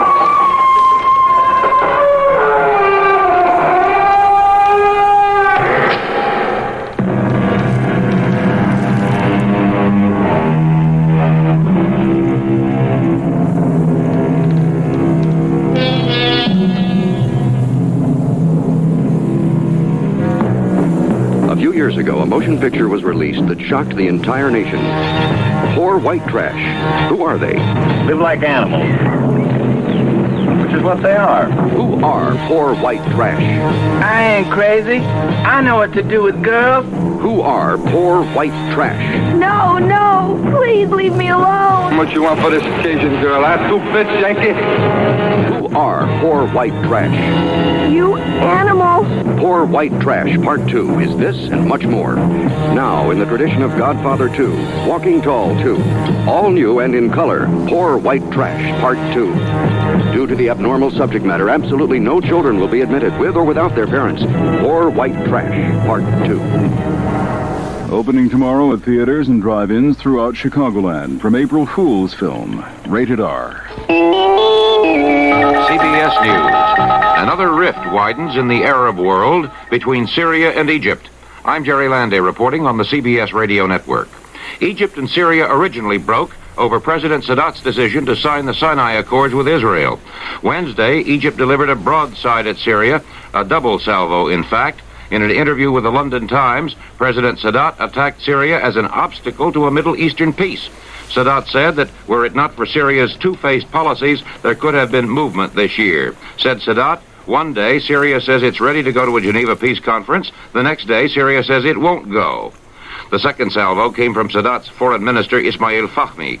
He condemned the Syrian intervention in Lebanon, which he termed a cancerous symptom. Fahmy calling for a summit of Arab foreign ministers to deal with the Syrian invasion. Director Clarence Kelly of the FBI has asked Attorney General Edward Levy for permission to shut down the Bureau's huge computerized program of criminal records. More news after this. The French call it an aperitif. In America, it's the appetizer you drink. Either way, Dubonnet goes before. Before, that's the time to say I'll have a glass of Dubonnet. Before a meal by day or night, Dubonnet is always right. Before, yeah, before. It's the time before for Dubonnet. Dubonnet. It all started in France, of course. And whether you call it an aperitif or an appetizer, the proper time to enjoy its distinctive taste is before. Before lunch, before dinner at cocktail time, before whatever you've got cooking. It's a wine that's right for your appetite. Dubonnet Before. Made to make what comes after that much better. Before, yeah, before. It's the time before for Dubonnet. A product of USA, Dubonnet Company, New York, New York.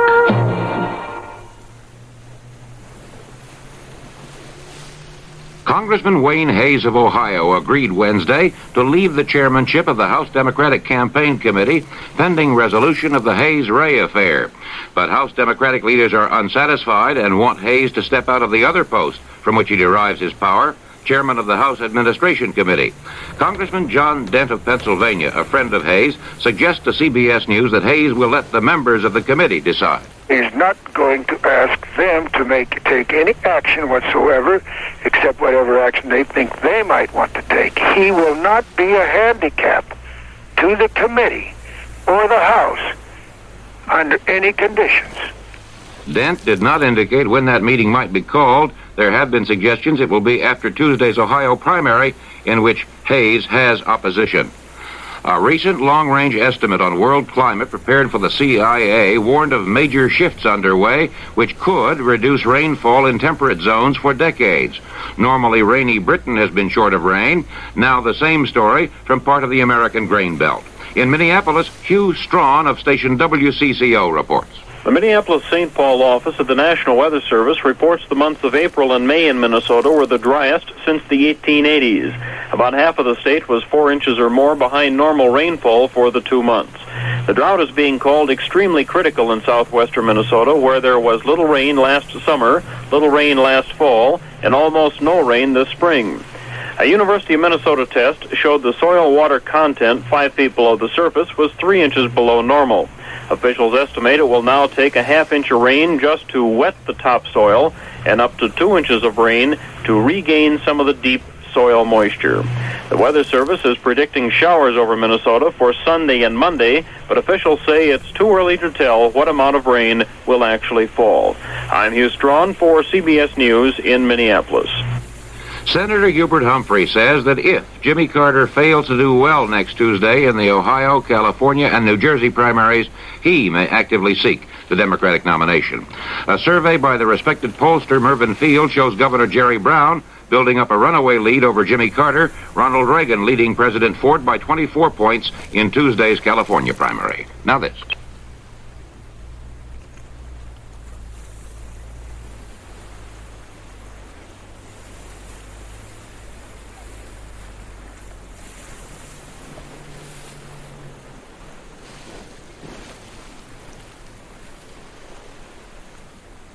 Here's 78 on 78. News Radio 78, WBBM, Chicago. The time is 10:30. The Mystery Theater just a minute away. The CBS Radio Mystery Theater presents...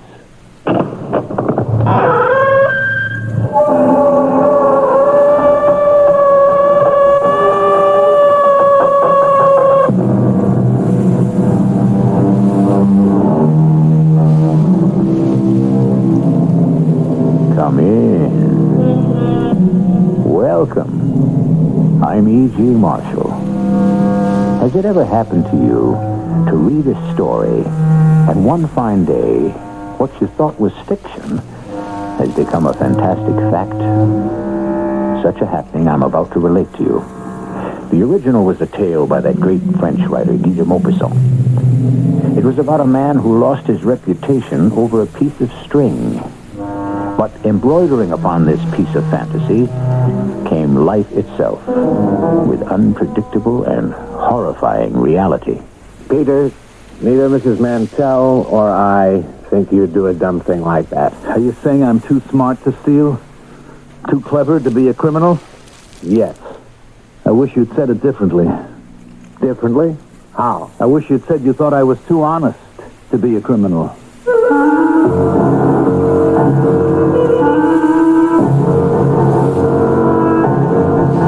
Our mystery drama, Revenge is Sweet, inspired by the classic tale of Guy de Maupassant, was adapted especially for Mystery Theater by G. Frederick Lewis and stars Mandel Kramer.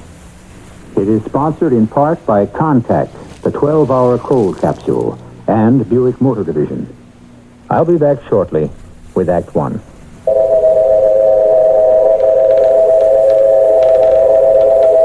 Come, let's follow a most remarkable cold medicine on its journey of relief. The medicine is Contact, the same 12-hour Contact you can buy. Though it weighs no more than an aspirin, the capsule is packed with enough medicine to help relieve cold symptoms caused by every known virus. A sip of water, and we're off. Contact begins its work. The 600 tiny time pills leave the capsule on their own important journey, each in turn releasing its precious medicine into your bloodstream, where it's needed most. Relief begins. Incredibly, for the next 12 hours, the virus symptoms, your sneezing, swollen membranes, congestion, will be held at bay. All day while you work, all night while your body rests and restores itself. All day, all night relief, no matter what cold virus attacks. That's the wonder of Contact. Give your cold to Contact. Take only as directed. This is Frank Blair for Delta Airlines. I'd like to put in a word for those fine Delta professionals who go that extra mile to give everyone a great trip. Like reservations agent Rena Blessinger. She's been answering the Delta phones for 15 years, and she has the answers to all your travel questions. And customer services agent Terry Cooper, an 8-year Delta veteran. He hasn't met the ticket, fare, or baggage problem that he can't handle. Then there's line mechanic Denver Hatchell, 10 years on the job. He makes sure your Delta jet is 100% ready for you. And Captain Jim Watson, he's been flying for Delta for 20 years. A good man to have up front.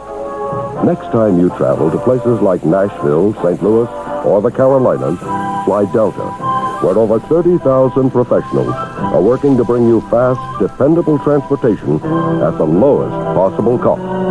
Delta is ready when you are.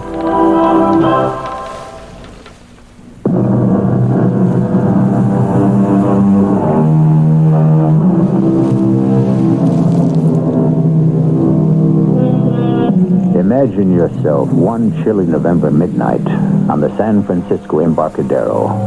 At the end of deserted Pier 24, jutting into the bay.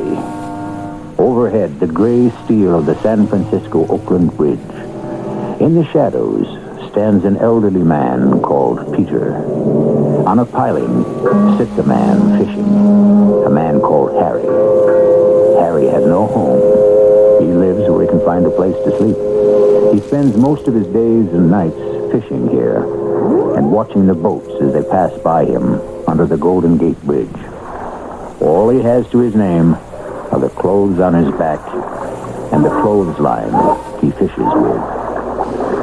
You there. Hey, you.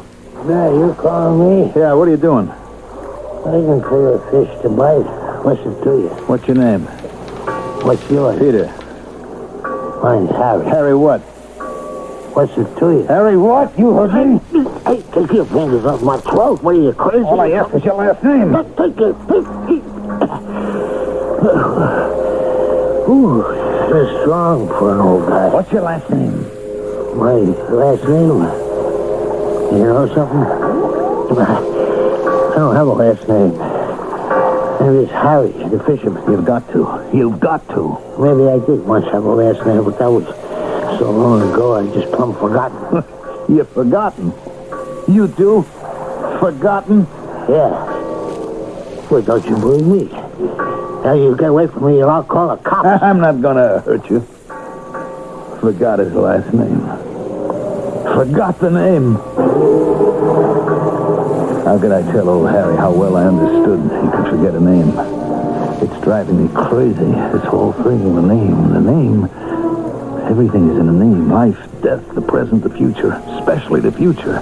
It's nothing without that one word. My heart was giving me that awful twinge again. So I sat myself down next to old Harry, waiting for the pain to go away. Like the boats of all the sizes sailing by, the waste of the last 5 years of my life paraded in front of me. I started confiding in this bum of a fisherman. Talking. Something I hadn't done in years. Peter Rabbit! Oh, is that stupid? Peter! Coming, Mr. Claiborne, coming in a minute. That's not soon enough. Get yourself over here. I'm just bringing some towels for Mr. Taylor. When I call you, I expect you to jump, see? Jump like a rabbit. Yes, Mr. Claiborne. Go to my locker and bring me my little black address book. It's on the shelf. Look, can I do it in 1 minute? One of the sun lamps went dead and I have to change it. No, you cannot do it in a minute. I have an important phone call to make. Do it now. That was my life, Harry. That was my job. General assistant and gopher and cleanup boy at Leo Mantell's health club. A 55-year-old bat boy, chief cook and bottle washer, errand boy, what have you. A job I was glad to get, but it was sure getting harder every day to keep. So I went to Charlie Claiborne's locker. I opened it with my pass key, and next to his keys and his ring and his wallet, I found his black book. What in heaven's name took you so long? Here, give me that. Wait a minute. Where are you going? To the sunroom, Mr. Claiborne, like I told you. Oh, all right. Tell Leo I told a friend of mine about the club, and he'll be showing up today. Yes, sir, I will. Well, don't you want to know his name? Oh, yes, sir. Bill Roberts. You got that straight? Roberts. Bill Roberts. He's a friend of mine. You tell Leo that, get it? Yes. And when you've changed the sun lamp, come right back here. I want you to put this back in my locker. This Claiborne character never had a tough minute in his life. Married money. Married into the presidency of a corporation, acted like he owned the world. Me as well. Couldn't stand guys like that. When you're in the spot I'm in, you got no choice. On the plus side, it was my boss, Leo Mantell. Gruff, but a real sweet man. Peter. Hey, Peter, on the double. Yeah, here I am, Mr. Mantell. Mr. Roberts' towel and sneakers and show him to his locker.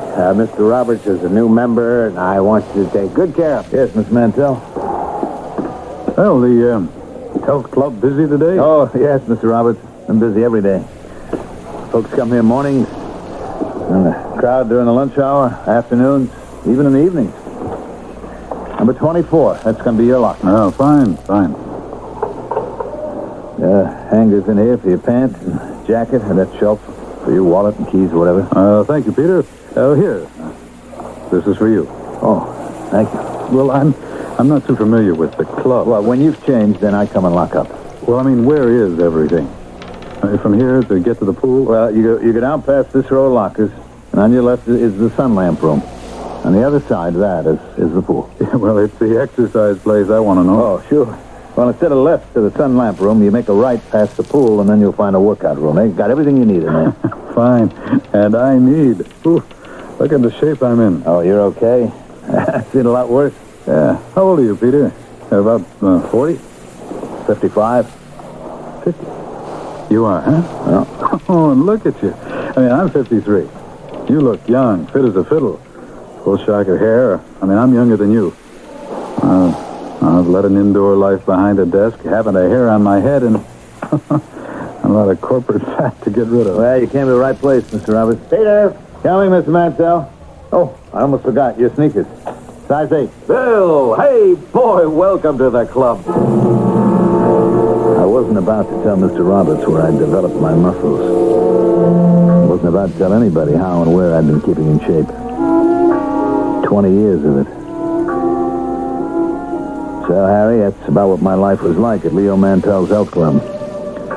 When the lunchtime big-bellied big shots went back to their offices, I mopped the floors, checked the lockers, took towels to the basement washing machines. 40 lockers, 40 towels, 4 times a day. 160 towels. Change the light bulbs, and taking messages, sometimes insults. Peter, come into my office.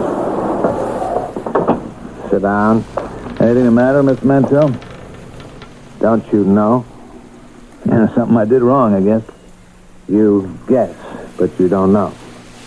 Well, did I forget to do something? I know I've been a little slow with the towels. Oh, I know. I didn't get that new customer, Mr. Roberts. I didn't get his towel when he wanted it. I know I did that. Anything else about Mr. Roberts you'd like to tell me? What about Mr. Roberts' locker? Oh, yeah, the lock won't work. It got stuck. I told him I'd clear one of the old lockers so he could have that. You know, Peter, when I took you on, it was really as a favor to my wife. She said to me, you're not going to let a man who served time and paid his debt to society waste away, are you? No, I know. Look, Mrs. Mantell is really nice. I mean, whatever she wants me to do in the yard or around the house, believe me, it's a pleasure. She had faith in you, Peter. So I said to myself, man's done 20 years. He still says he was innocent, that he was framed. Well, anyhow, he's been penalized enough. So I'm going to take him on in my health club. You said that, sir? Is that all you have to say? I don't know what you want me to say. That you took it, and you'll give it back. Took what? Mr. Roberts' wallet. But I didn't. Mr. Claiborne saw you taking it. He couldn't have.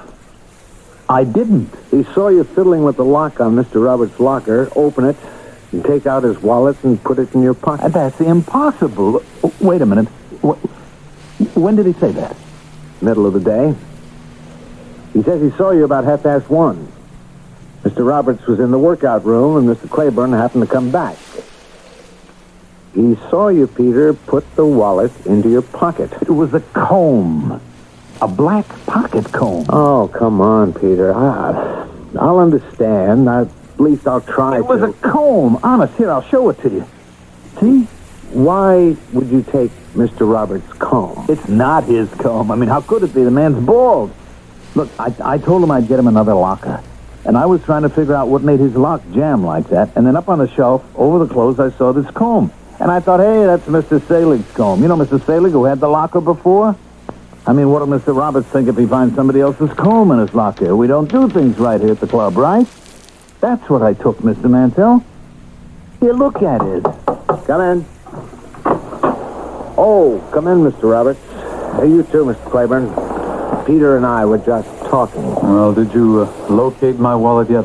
No, I'm just asking Peter if he knew anything about it. I haven't seen it, Mr. Roberts. Honest. Well, now... Mr. Claiborne, please let me handle this. You can go now, Peter. I'll talk to you later. Yes, Miss Mansell. And close the door behind you, please. Well, what did your man say?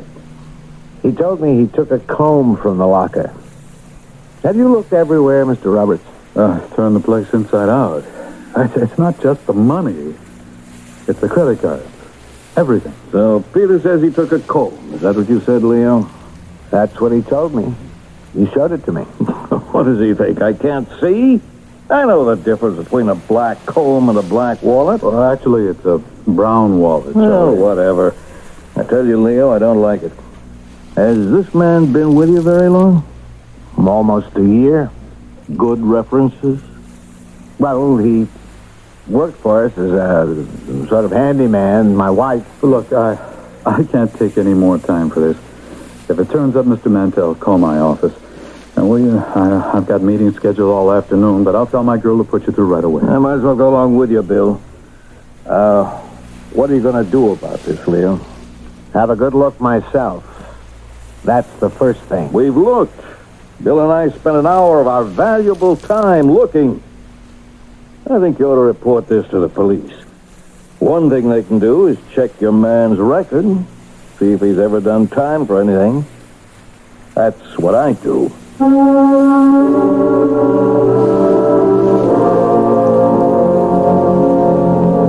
Who is guilty? Who is innocent? It has been said that money dishonestly acquired is never worth its cost, while a good conscience never costs as much as it's worth.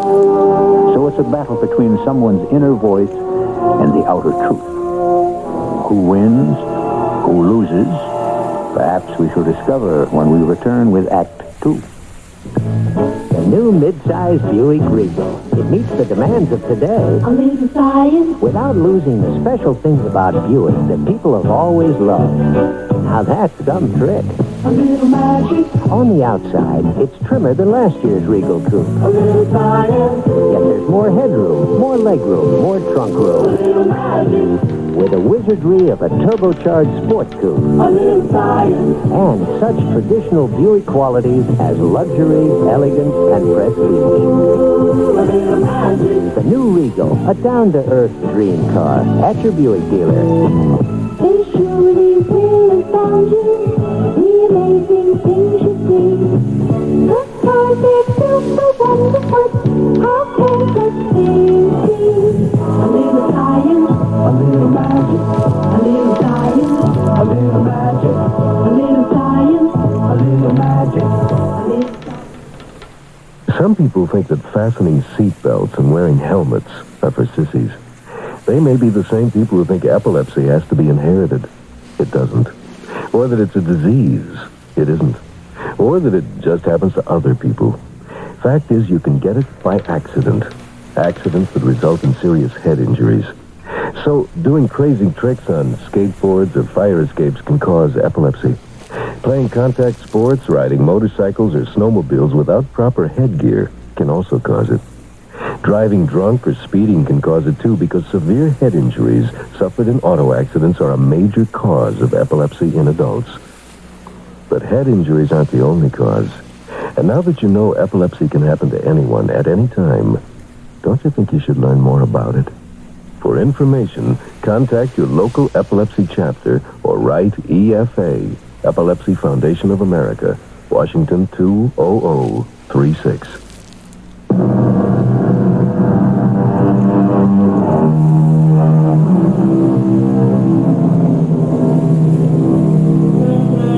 The great poet has written that a good name in a man is a jewel.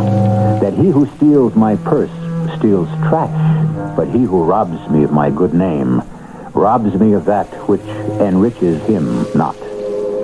Our ex-convict is accused of stealing a wallet. He says it was a pocket comb. Who, indeed, is robbing whom? I don't know if I told you, Harry, but Mr. and Mrs. Mantell had me staying with them on the top floor of their place. The business of the missing wallet happened on a Friday. Saturday was generally slow. Business offices around are closed. Most of our clients were home for the weekend. Mr. Mantell didn't say much to me Saturday, and Sunday I came down for breakfast like I usually did. Good morning, Peter. Morning, Mr. Mantell. There's coffee. You can fry yourself a couple of eggs if you like. I've already had mine. Mr. Mantell, You want me to leave? I'm going to go someplace else, find another job? Hey, we'll talk about that later. Make yourself some breakfast. Mrs. Mantell's not feeling well, so I told her to stay in bed. Well, I'm not hungry. You told her about the missing wallet? I told her. What'd she say? She's very upset. But, like me, Peter, she just can't bring herself to believe you'd do a dumb thing like that. You saying you think I'm too smart to steal? I guess so. Mr. Mantell, I wish you'd said it different. How do you mean? I wish you'd said you thought I was too honest to steal. Don't ever get caught holding the short end of the stick, Harry. If people suspect something, they never let you forget it. And no matter what I did or who I spoke to, they just look at me with a fisheye.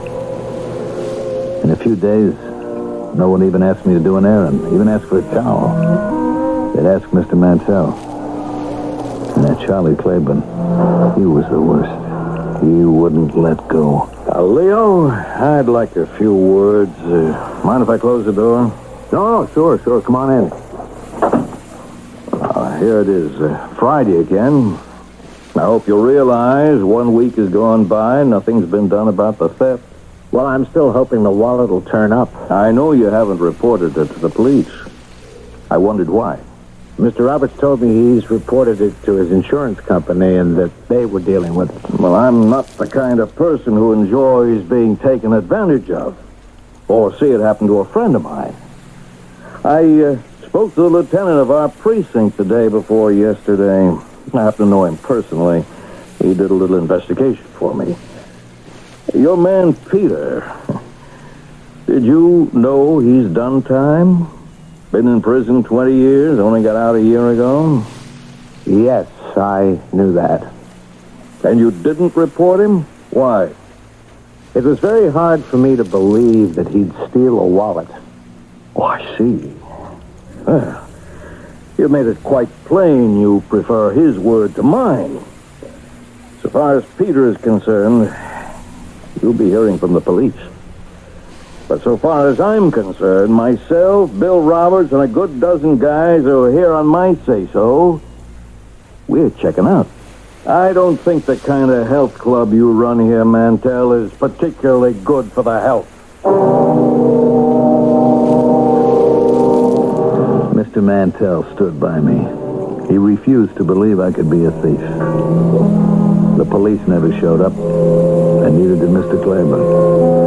Then Mr. Roberts left. And one by one, we lost about 10 customers in all. And one day, we were having the locker room retiled. And the workman found the wallet wedged behind a radiator. I knew you hadn't stolen it, Peter. Hey, wait a minute. I just hope he's in his office. I'm calling Mr. Roberts. You don't know how relieved I feel. Me too. Barbara, will you get me an open line, please? Mr. Roberts. Who is this? Leo Mantell of the Health Club. They found your wallet. No kidding. Where? Behind a radiator. We've been putting down new tile in the locker room, and the men found it. Well, I'll be darned. Hey, listen, I wonder if I had to say something to Peter. You know, your man... Yeah, sure. As a matter of fact, he's right here. Well, I'll tell you what I'll do. I'll be in tomorrow and see him myself. Okay?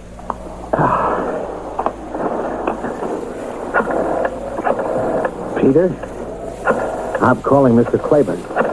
He's the one who's really conducted a vendetta against you. But why? What did I do to him? He has the instinct of the wolf. See a weakness and go for the jugular. Hello, Claiborne here. Mr. Claiborne, is this Leo Mantell of the Health Club? Yes, Leo. I've just been talking to Mr. Roberts. They found his wallet. I'll be darned. Where'd it turn up? Behind the radiator in the locker room. So, that's the way he played it, huh? What do you mean? Well, it's not too hard to figure out. Your guy, Peter, got too hot for him, so he made sure it'd be found. Mr. Claiborne, are you saying he just put it there? Leo, old boy, what do you think? Well, anyway, now that it's back, turned up, I hope you'll be coming back to the health club. What you're actually saying is, please may I have all my customers customers back. Huh? Well, my answer to that is, why, certainly. You got a great plant there, Leo. The only thing I ask is, do yourself a favor. Get rid of the jailbird. I'll give you 2 guesses, Harry. 3 guesses. What do you suppose happened? Right. Mr. Mantell let me go. He had to. Word was whispered around that I'd gotten scared and hidden the wallet behind the radiator. You know, once a criminal, always a criminal. You can't win. You do understand, don't you, Peter? Yeah. I'll keep in touch to try to get you another job, okay? I can still come to your home, though, can I? I mean, keep on doing the chores around like I was?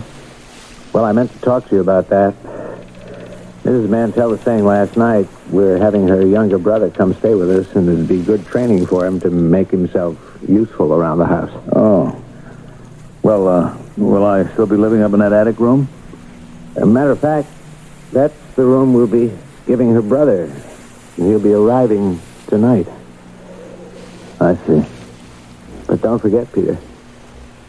Keep in touch. Sure.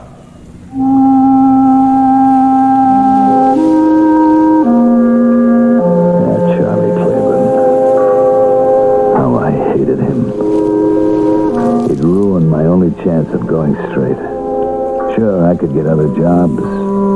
Part-time, odd jobs, dishwashing. But nothing permanent. Nothing you could ever build a life on. Oh, why bother? Why go on living? I remember I came here to the foot of Pier 24 and... Hey, now, wait a minute. Listen, friend, you wasn't thinking of doing anything foolish. Yes, I was. One jump, and it's all over. Well, don't do it, pal. You can get another job, or be like me. You can have an awfully good life with no job. Wait a minute. I'm not talking... I was talking about the first time I came here after Mr. Mantell fired me 5 years ago. I stood right here. Boats going by. And I'm thinking, why should I let Charlie Claiborne get away with ruining my future, my life? I'll give him an anxious moment or two. I still had my old locker room passkey. Hey, good Lord. Leo Mantell. Well, what's the trouble, Mr. Claiborne? Look at that. The locker's empty. I've been cleaned out. Where's my stuff?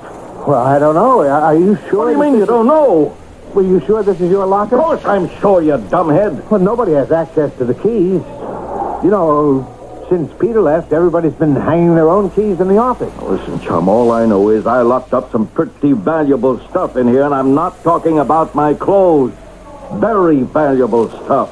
I sure don't know what to make of it, Mr. Claiborne. Well, I do. I'm going to call the police.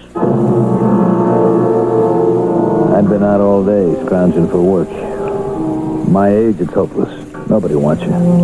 Over 30, there's only room for you on the ash heap. I got back to the Fleabag Hotel I was staying in.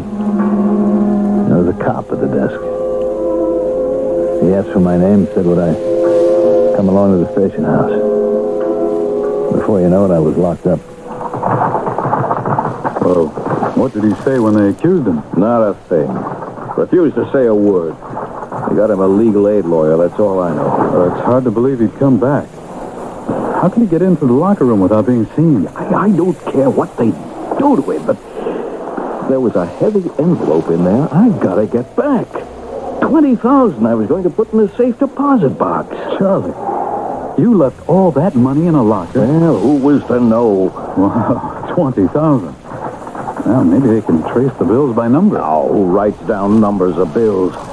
And the damnable part of it is I can't tell the police or the insurance company about the cash because it was slipped to me under the counter to sweeten the deal. A telephone for you, Mr. Claiborne. You can take it on the wall extension. Claiborne here. I'm insured, Mr. Roberts. They'll make good anything of his that was taken. Yeah, well, put the lieutenant on. Sure, if they've got the man, it's only a matter of time, isn't it? No kidding. That's good news. You bet, Lieutenant. Keep me posted. Wow. What do you know? They found the guy's fingerprints all over my locker. Peter's? Everywhere. The handle, the door, the shelf. Of course, that could have been done when he worked here. It could not. I never had that guy open my locker for anything. I never trusted him from the word go. I'm sorry to hear that. That's one thing I know. Character. Once somebody does something underhanded or dishonest, it's a dead giveaway. Will you gentlemen excuse me? I have to go back to the office. Of course, it's all Leo's fault. He knew Peter had done a 20-year stretch. Charlie, you did ask Peter to get your black book out of your locker. I was with you. Oh, you're crazy. I never did. Now, believe me, Bill, I'm not going to rest until I get that guy back into the salt mines where he belongs. Well, that's not going to get back what you lost. Yeah, so far he won't say anything. Even to the lawyer they got him. Strange, isn't it? As though he'd given up hope. It looks like he wants to go back to jail. I did want to go back to jail. Freedom to me was worthless, Harry. One thing I found out, in the world as it is, nobody cares. Nobody helps.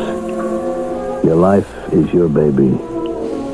I figured if I refused to say anything one way or the other, they'd send me up. In 2 days, the trial was over, and the jury went out. I hoped and prayed they'd come back with the verdict I wanted.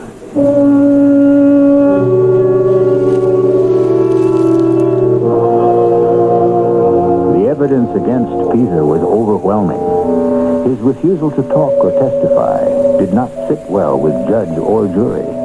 Others have tried silence on the witness stand and were packed off to prison. You remember such a case, don't you? Disobedience in court can send you to the same cell had you spoken up and been found guilty.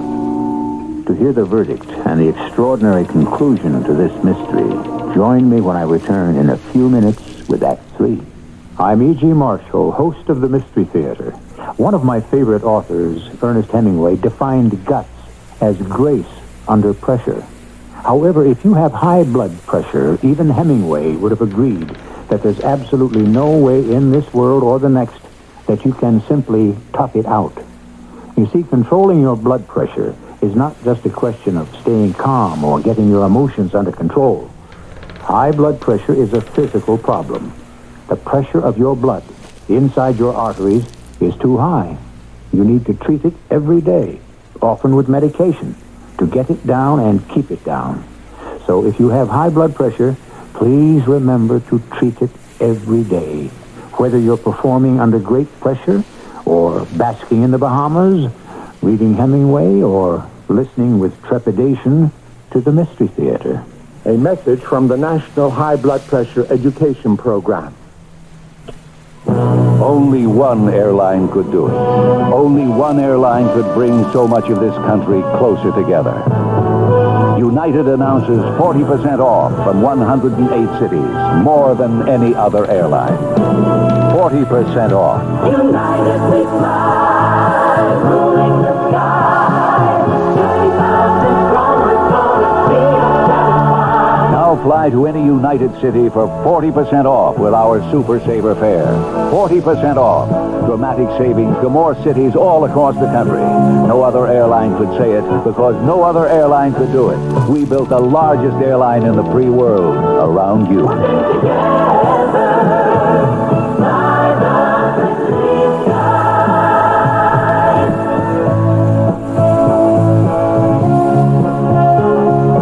Starting March 27th, subject to CAV approval, 40% off regular round-trip coach fare to any United City, Hawaii excluded.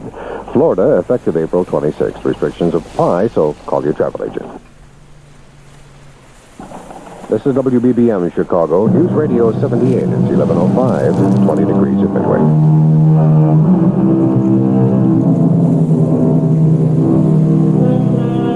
Anger and bitterness make an ugly brew.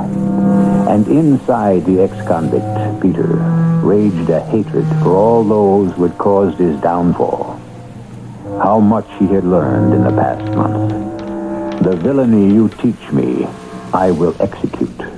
and it will go hard. But I will better the instruction.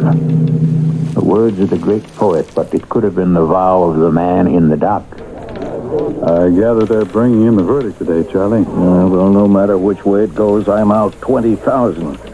I can't tell anyone I had all that money. Oh, would it make you feel better to tell me what it was for? A payoff for my influence in advance. A bribe? I said influence. These guys that paid me don't monkey around. Now I've got to deliver. That means putting out at least $10,000 of my own, and I haven't got it. And I don't know where I'm going to get it. Oh, Charlie, why don't you tell those jokers what happened to the money? So you'd read about me in the paper? Found stabbed or shot in an alley? Well, anyway, thanks for coming to court and testifying. I think I'll make a phone call while we're waiting for the jury. Just hold my seat for me, will you? Sure, don't be long. Mind if I join you, Mr. Roberts? Oh, Leo, not at all. You know, I've never really understood Mr. Claiborne. I mean, I've given him the name of my insurance company, and they'll replace everything, I'm sure. I wonder when the jury will come out. You know what I think, Mr. Roberts? It wasn't just a random burglary. Taking everything out of that locker smacks of some kind of revenge, I'd say. I know that Mr. Claiborne is a good friend of yours, but I wouldn't be surprised if this wasn't some kind of, what do you call it, retaliation, that's the word, by someone Claiborne had stepped on somewhere along the line. Well, it could be, Leo. Charlie Claiborne has stepped on an awful lot of toes in his day. Oh, here comes the jury. I don't think Peter's got a chance.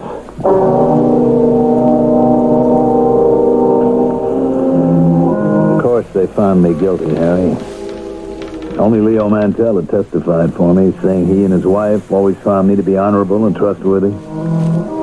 The jury didn't think so, because none of the contents of Mr. Claiborne's locker had turned up. The judge gave me what he called a light sentence. 6 years. Eligible for parole in 5. When did you get out, Peter? A couple of days ago. 5 years. 1 year off for good behavior? No. My heart was acting funny, and I was up for parole anyway. I guess they didn't want me to die in prison. That's lousy. That sure is. You ever been in prison? You kidding? I wanted a lot of things in my life, but never that badly. Funny how life goes. Somehow it's in cycles. When I got back to jail, all those guys, they welcomed me like a king. My old pal Oscar, I was in the same cell again with him. He had about 11 months to go, and then he'd be out. Well, I don't know where I'm going, but I'm going, and that's enough for me. Well, don't think it's going to be a better life out there, Oscar, because it ain't. Nobody wants you. Nobody helps. Oh, what kind of mouthpiece did you get? They didn't have any evidence. I read about it. Just that guy's word against yours.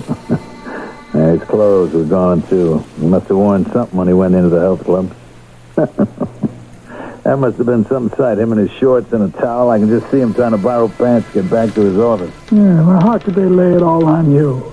Well, I'll tell you how, Oscar.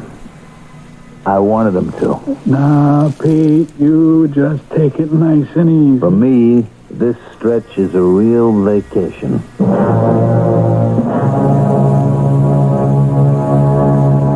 I'm sure you had a reason. I did, Harry. Now, look, I trust you. I'll tell you the truth. Sure, it was me. I took everything out of Claiborne's locker. I was just going to open it and mess up his clothes. I was so mad at him. But there was this fat envelope on the shelf. And I looked inside. There was money. $100 bills. Lots of it. So I grabbed everything and I took the bus right out here. And I dumped all the clothes and the wallet, the rings, and everything into the bay. But I kept the envelope. Well, what did you do with it?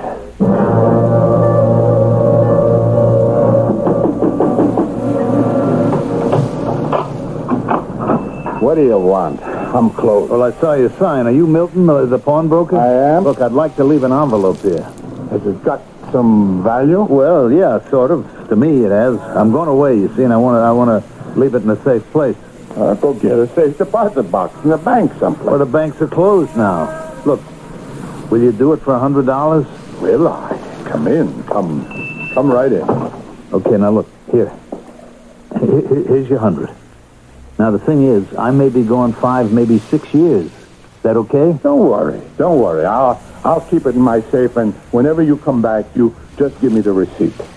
That way, no one else can get it. Oh, a receipt, huh? Yeah, in 5 or 6 years, I might forget your face, so I advise you to hang on to that. Well, suppose I lose it. You know, when you go away for a long time, new places, things could get lost. Yeah. I see what you mean. Well, you could write your name on the envelope right here on the outside.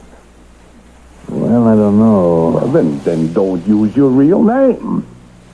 Yeah, I could do that. It doesn't even have to be a person's name. It could be anything. So write something there, whatever you want, and when you come back from your trip, you come in here, tell me what you wrote on the envelope, and it's yours.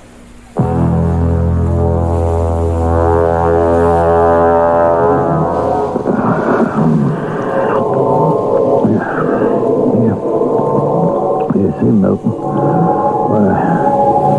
what I gotta do is leave this envelope with you.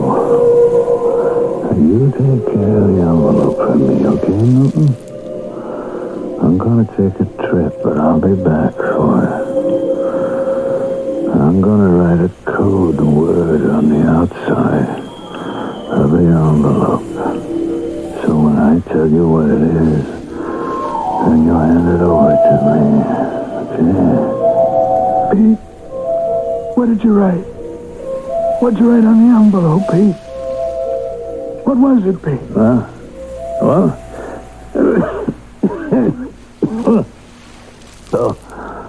I must have been dreaming.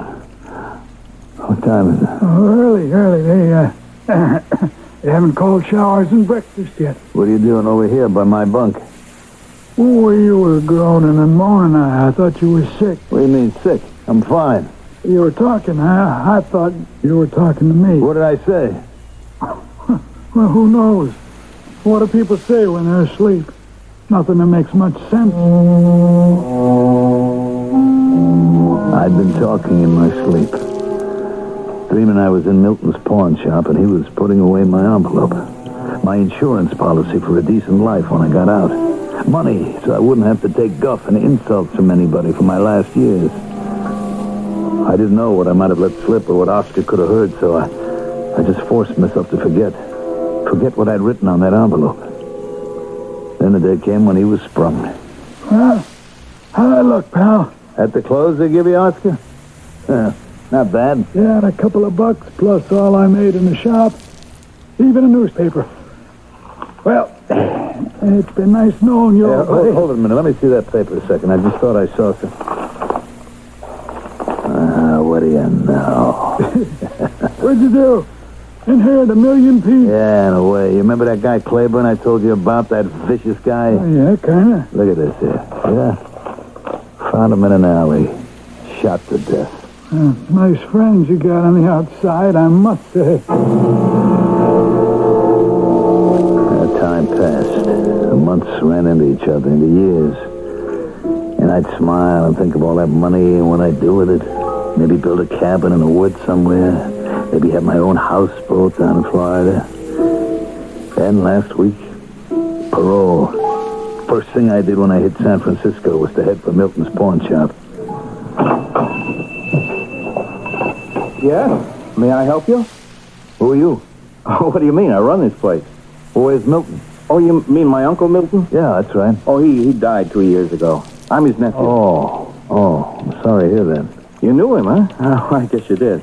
Well, I've been away for a couple of years. Yeah, it's too bad. You know, your uncle was a swell guy. Yeah, he had a bad heart. Oh, I didn't know that. Anyway, I left a package with him, an envelope. I said I'd be by when I got back, so here I am. Well, it's okay with me. Let me have the receipt and I'll look for it. The receipt? Sure, the slip of paper with a number on it. That's how we file things, by number. I didn't take a receipt. Afraid I'd lose it. Oh. Your uncle said for me to write something down on the envelope to identify it. Oh. Then when I came by, just to tell him what I'd written, and it'd be okay. Well, how big an envelope? Oh, maybe so long, about 10 inches. Yeah? With heavy brown paper and about that wide. It was pretty thick, at least an inch. Oh, and it was tied up with a piece of string. I'm not sure if it was red string or black string. Valuable? Yeah, sure. Oh, then it's probably in the safe. That's where we keep small items. Good. Fine, okay. Well, what's written on the envelope? Written? I wrote, you know, just for a second, it slipped my mind. Look, while I'm thinking, why don't you go to the safe and see if there is that long envelope like I described? Oh, another thing. It had a big ink blot on one side. Okay, I'll have a look. What did I write? Was it one word, 2 words? I better take it easy. Anyway, I described the envelope, so that's all right. You're in luck. It was right on top. This is it, isn't it? Yeah, that's it. There's a note in my uncle's handwriting here, tucked under the string.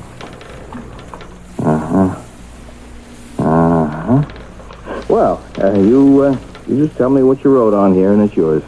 I don't know what's happened to my mind. Are you sure this is your envelope? Of course it's mine. You know, when you're my age, your memory sometimes plays tricks on you. Yeah, well, come on, I don't have all day. But look, I described it to you, didn't I? It's the same size, the brown, everything. I told you about the string around it. Yeah, well, you said red or black string, and this is green. Well, but it was string, wasn't it? I told you about the ink blot, you see? Yeah, well, maybe you can tell me what's in the envelope. Inside? Sure. If it's your property, you ought to know what's in there. Oh, well, look, listen, I'll be back. I'm just going to take a walk around the block, and it'll come to me. I'll be back. Now, hold on to that. I'll be back. Well, you can have it if you just tell me what's in here.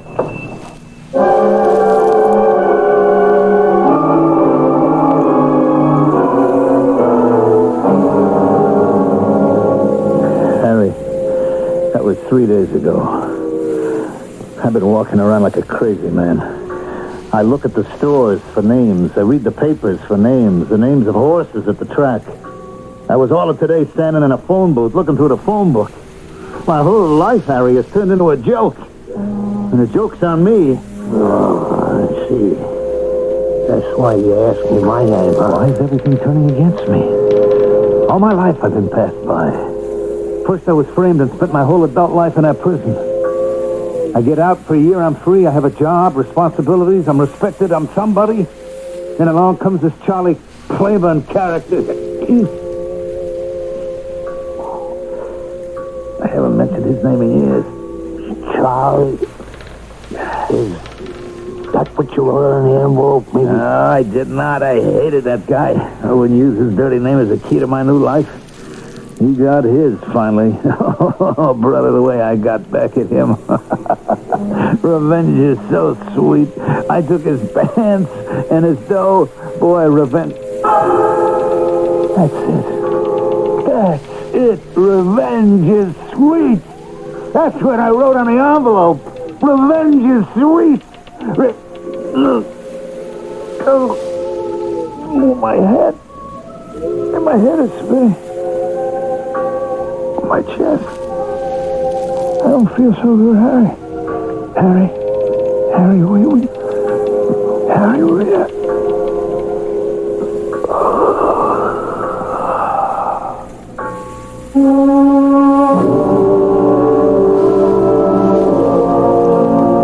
It's too bad.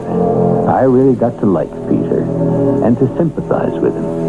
His was a hard life. And to die at the very moment he might have begun to live. Did he have anybody to mourn his passing? Anybody? Who? I'll be back shortly with the ironic ending to this extraordinary tale. Hello, I'm Rick Barry of the Golden State Warriors. As a professional basketball player, I know that good defense makes a winner. Cancer chemotherapy is one of the most important kinds of defense I can think of. It helps arrest and control cancer, the ravaging disease that afflicts 1/3 of our adult population. Chemotherapy treatment, which means the medicinal use of chemical agents, can control some of the most common forms of cancer. Proper and timely use of this treatment can result in patients leading extended and productive lives. But scientists have only begun to tap the pool of therapeutic drugs at their disposal. To continue this costly process, your support is needed. Send a check today to Chemotherapy, Box 8, New York 10028. Remember, the best offense against cancer is a good defense, like chemotherapy. Rick Barry is right. Chemotherapy can relieve suffering from cancer while it checks the growth of the runaway cancer cells. Your donation will continue this relief. Think about it. Then send a check to Chemotherapy, Box 8, New York 10028.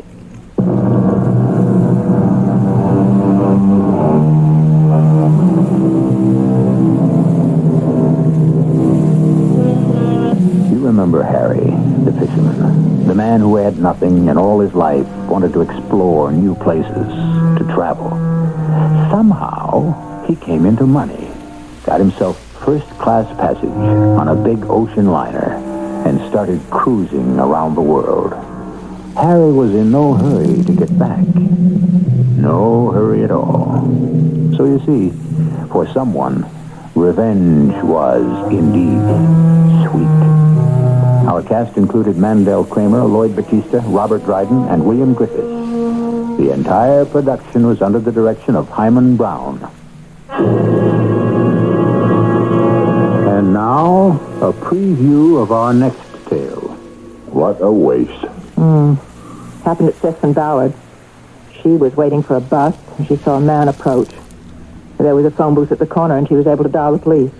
Could she tell them anything? Oh, poor woman. She was paralyzed with fear. I can imagine. And she managed to say he was big, black raincoat, black mustache. That's all? Yeah, except for the usual little note placed on the victim's chest with just the words, "Thou shalt kill." Let me look at that newspaper for a moment, if you please. Oh, so your coffee's getting cold. Where do they describe the killer? Oh, yes, yeah. Big, black raincoat, black mustache. Why, bless my soul. The woman could be describing me. Radio Mystery Theater was sponsored in part by Buick Motor Division and Contact, the 12-hour cold capsule. This is E.G. Marshall inviting you to return to our Mystery Theater for another adventure in the macabre. Until next time, pleasant dreams.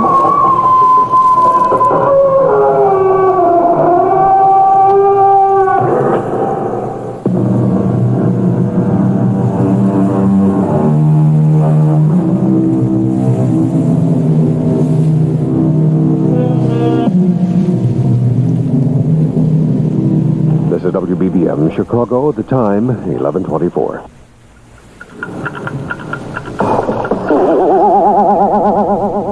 You've just heard the end of Downtown Bankers Hours. Northwest Federal Savings Time has come to the Loop. We've just opened a new savings center at 72 East Randolph, just west of Michigan. We're open 63 hours a week, 7:30 to 6:30 on weekdays, and 9:30 to 5:30 on Saturdays. That's plenty of time to bank before work starts and without leaving work early on payday. We're celebrating the grand opening of our downtown office at all 6 Northwest Federal Savings Centers with over 30 brand-name gifts. Free or for special low prices when you deposit $250 or more. So join us anytime while the celebration continues and help celebrate the end of Downtown Bankers Hours. Northwest Federal Savings Time, 63 hours a week. CBS News. Efforts continue in Washington to get negotiations going again to end the coal strike. This is Doug Poling reporting on the CBS Radio Network. Labor Secretary Marshall had a meeting with the coal operators during the evening Tuesday. Barry Serafin has a report. The bargaining team for the United Mine Workers met with Labor Secretary Ray Marshall for the third time. A scheduled meeting between Marshall and officials of the coal industry was canceled by what was called mutual agreement. The industry has yet to respond to President Carter's request for a resumption of negotiations. The union readily endorsed that request. Union President Arnold Miller calls ridiculous a suggestion by the industry earlier that mine workers officials reconsider the tentative agreement they rejected on Sunday. Barry Seraphin, CBS News, Washington. On Tuesday, President Carter made the appeal for face-to-face talks between both sides to resume again. Mr. Carter said new negotiations must be viewed as a final opportunity for the collective bargaining process to work. He said if it does not, he will have no choice but to resort to stronger measures. More news in a moment. When I was only 5 years old, I assembled my electric train without reading the instructions. You probably couldn't read then. When I was 12, I put together a bike without reading the instructions. There were special classes for non-readers? When I was 21, I changed the water pump on my car without reading the instructions. But tonight, I am doing our income tax return, and guess what? You didn't read the instructions. Wrong. I read the instructions from cover to cover very carefully. To what do you attribute this breakthrough? Money. The income tax instruction package is full of ways to save money. Like what? Well, like a credit for some of the money we contributed to your sister's city council campaign. And our contributions to your individual retirement account are deductible, even though you didn't work at a paying job. You read all that? Yep, and plenty more. Just proves one thing. It pays to read the instructions. What an original idea. A message from the Internal Revenue Service.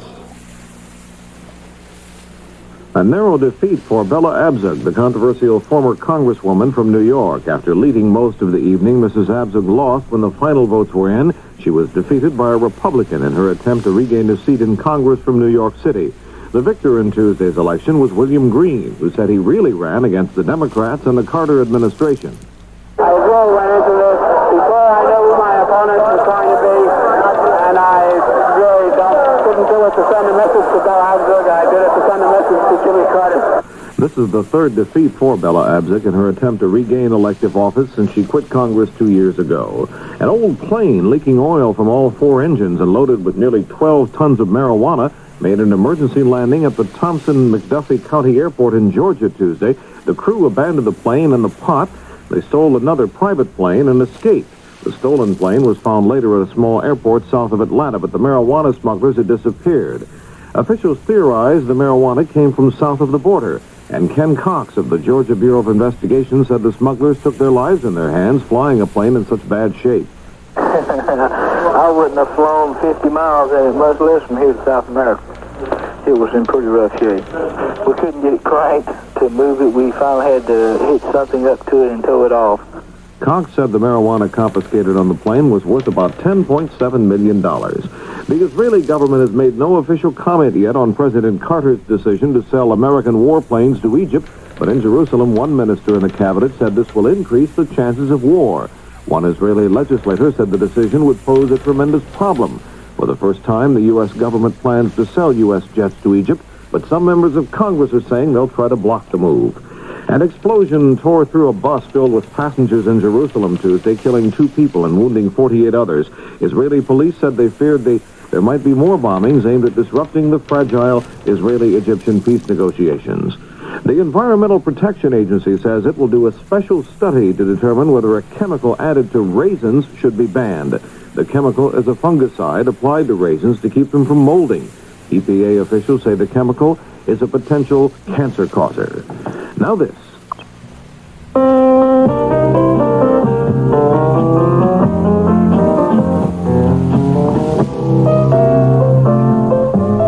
Hi, I'm Max Morath, doing an old Burt Williams song called Nobody, and I'm here speaking for your American Heart Association.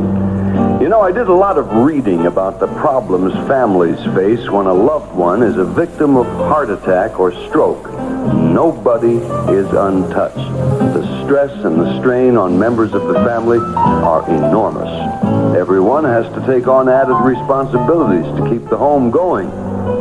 Your American Heart Association is trying to prevent these tragic situations by supporting research that someday will conquer heart attack and stroke, but we need your help.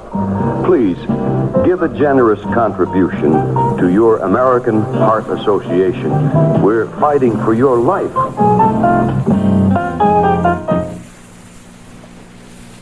EPA Ethiopia has threatened to break relations with the United States, Britain, and West Germany, accusing those countries of giving military aid to Somalia in the Desert War.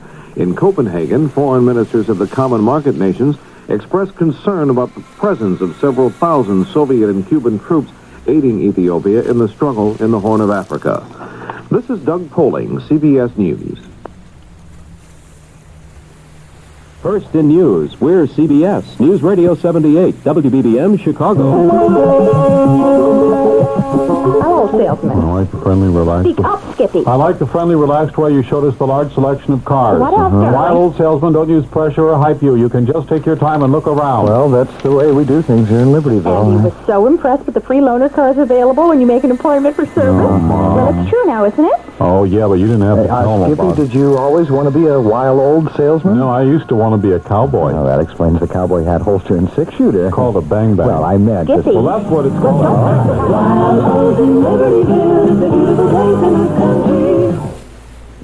The CBS Radio Mystery Theater presents... Hi, welcome back to Wild Oats in Libertyville. Thank you.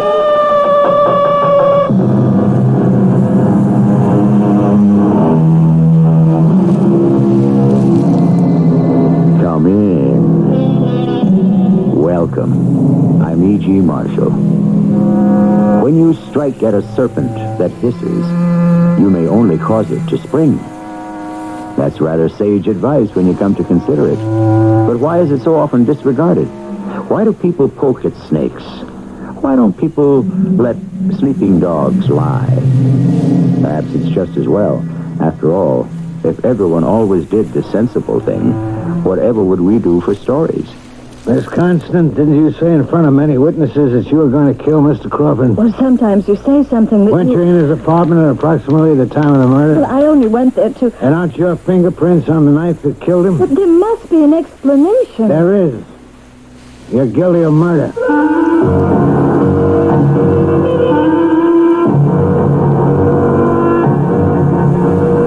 Our mystery drama, Everybody Does It, was written especially for the Mystery Theater by Sam Dan and stars Robert Dryden.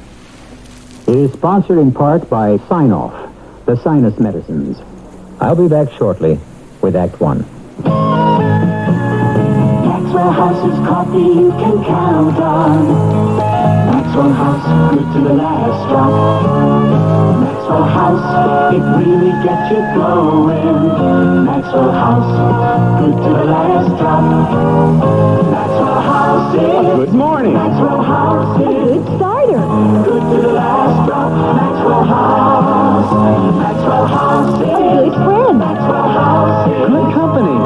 Good to the last drop. Maxwell House. Maxwell House, coffee you can count on. Always smells good, always tastes good. Every Maxwell House coffee, always good to the last drop. Maxwell House is... Good taste. Maxwell House is... Good times. Good to the last drop. Maxwell House. Maxwell House is... Good relaxing. Maxwell House is... Good coffee. Good to the last drop. Maxwell House. You're invited to Northwest Federal's grand opening celebration. It's another new savings center in Elmhurst, Elk Grove, with free gifts for savers and a Hawaiian vacation sweepstakes. Stop by any Northwest Federal Savings Center, including Elmhurst, Elk Grove, and choose from over 20 terrific gifts. Free or for special low prices with a deposit of $250 or more. Our new Elmhurst Savings Center has the same convenient hours as all our Northwest Federal Savings Centers, 63 hours a week. Come celebrate our Elmhurst grand opening. You could win one of 2 free trips to Hawaii. No transaction is necessary. Void where prohibited. Entrance must be 18 years of age or older. Contest ends March 8, 1979. Register today at any Northwest Federal location, including our including both our new locations at Elmhurst and Elk Grove. It's Northwest Federal Savings Time, 63 hours a week. One more time. It's Northwest Federal Savings Time, 63 hours a week.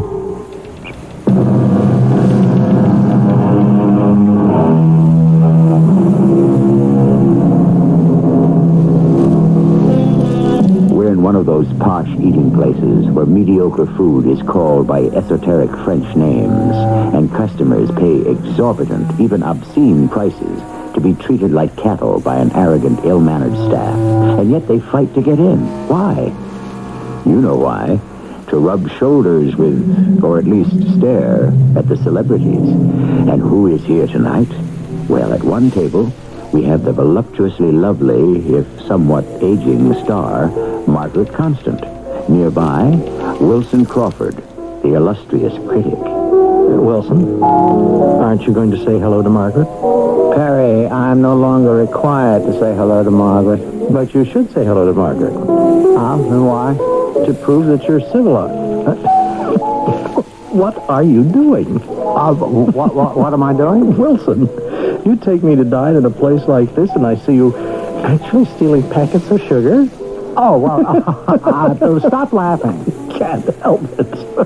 Perhaps the whole thing is my subconscious reaction or my adjustment to a new austerity. Oh, well, had I known you were strapped, I would have suggested a more modest place. Yes, well, Perry, I asked you to dinner because I must have a serious talk with you. Well, certainly. But first, I think you should say hello to Margaret. I don't think so. For old time's sake? For old time's sake, for new time's sake, for all time's sake, I divorced the woman, and that's an end to it. Nothing could persuade me to talk to Margaret. I happen to know something that just might. Give it up, Perry. Margaret has signed to do a new play. That's no longer a personal concern. It's called St. Joan of Arc. I find it awkward to... St. Joan?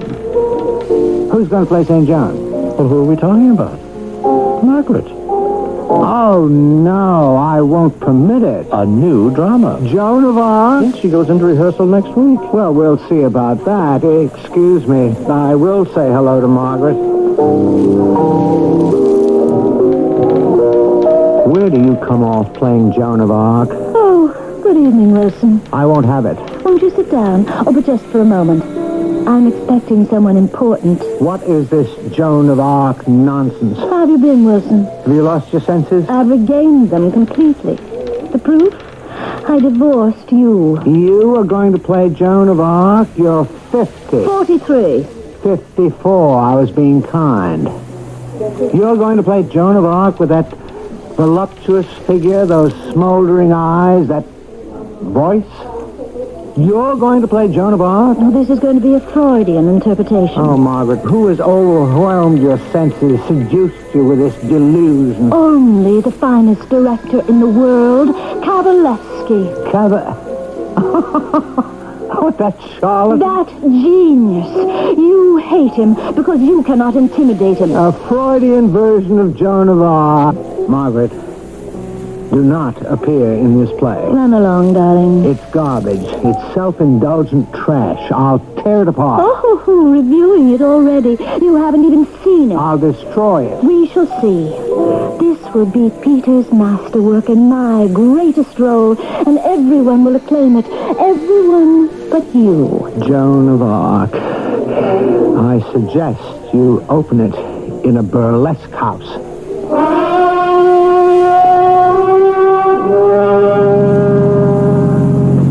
Well, have you simmered down sufficiently? The woman's an absolute fool. So, what's to be done? I have my own problems. Perry, would you pull over to the curb? I have to talk with you. I've been trying to broach the subject all night. What subject? Money. Money? I never worried about money. There was always enough and to spare. I made it, or Margaret made it. When we decided to part, I let her have everything. Oh, well, I thought you had a better lawyer than that. She's going to need it. She'll go broke trying to prove she's a serious actress. Well, now, I seem to be a bit short, and I was wondering if you could give me an advance. I thought I'd do a book of critical essays. I don't publish critical essays. They don't make any money. Now, a blockbuster bestseller with all the dirt and the inside theater gossip of the past 20 years? Ho, ho, ho, ho. We've had this discussion before. I couldn't write such a book. Well, thanks anyhow, Perry. I'll just have to scale down my style of living or work a little harder. Would you be interested in a rather lucrative special income? Oh, would I? Yeah, I can trust you, Wilson. And there's no reason why you shouldn't make some easy money. Easy money? Mm-hmm. I'm afraid that has an ominous sound. But it's really very simple. What would I have to do? Well, people like you and me, we travel constantly. Yes? And you're always flying to London to see the new plays, and I scour the continent for literary properties. Thus, we may perform a service for certain people. What sort of service? A messenger service. The more I hear this, the less I like. We are eminently reputable people. Who would suspect us of anything, or even think to watch us? Well, you're about to suggest some smuggling. Now, just consider that you're acting the part of a confidential courier. Of course, it's dishonest. Well, of course. But everybody does it. Everyone? You'd be surprised how many. People whose credentials are impeccable. But those people are thieves. Perhaps. But only a little bit. One cannot be a little bit of a thief. You are. Me? Yes. Don't you steal packets of sugar from restaurant tables? Oh, well, that isn't stealing. Well, I suppose it's all in the way you look at it. Well, how can you compare? You mind dropping me off at my place? Well, I tried. Well, thank you, Perry, but I don't think I'd be interested.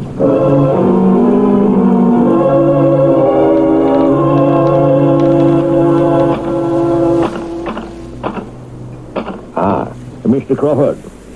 Oh, yes. What is it, Sefkins? Shall you be having lunch at home, sir? Oh, I suppose so. Oh, Sefkins, I brought some sugar home last night. Yes, I'm aware of that. I emptied your jacket pockets this morning. Are you laughing at me? Oh, no, sir. No, sir. We have to tighten our belts. Any economy, no matter how small, is important. Yes, sir. And if we're not required to purchase sugar over the course of a year, isn't that an important saving? Yes, sir. Just pardon me, sir. Mr. Crawford's residence. Yes, who's calling? Oh. Yes, I'm sorry, sir. Mr. Crawford is out. Yes, I shall give him your message. Who's that? The bank, sir. The account seems to be overdrawn. Well, that must be a mistake. Oh, I'm afraid not. Call back and say I'll deposit some money today. Well, unfortunately, sir, I cannot do that. There are no funds, Mr. Crawford, anywhere.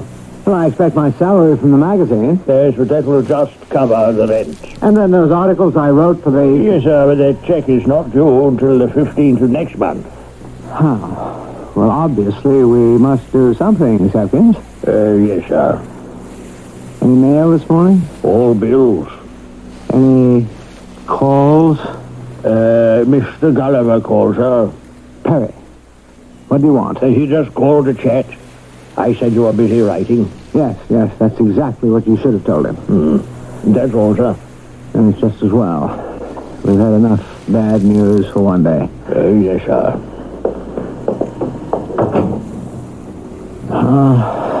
Well, when one must, one must. No. But, on the other hand...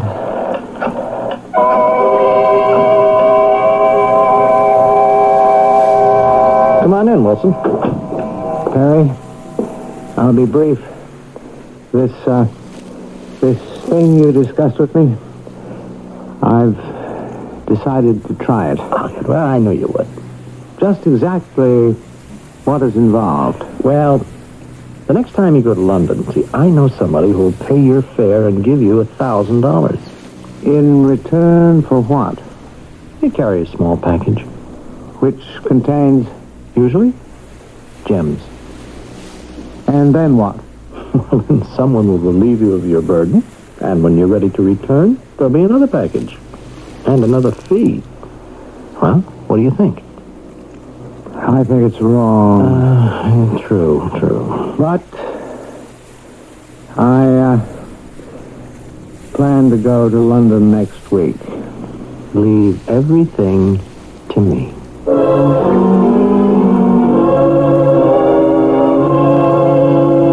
Are you at home to Miss Crawford, sir? Oh, of course he's at home, Sefkins. Miss Crawford, sir. Thank you, Sefkins. That'll be all.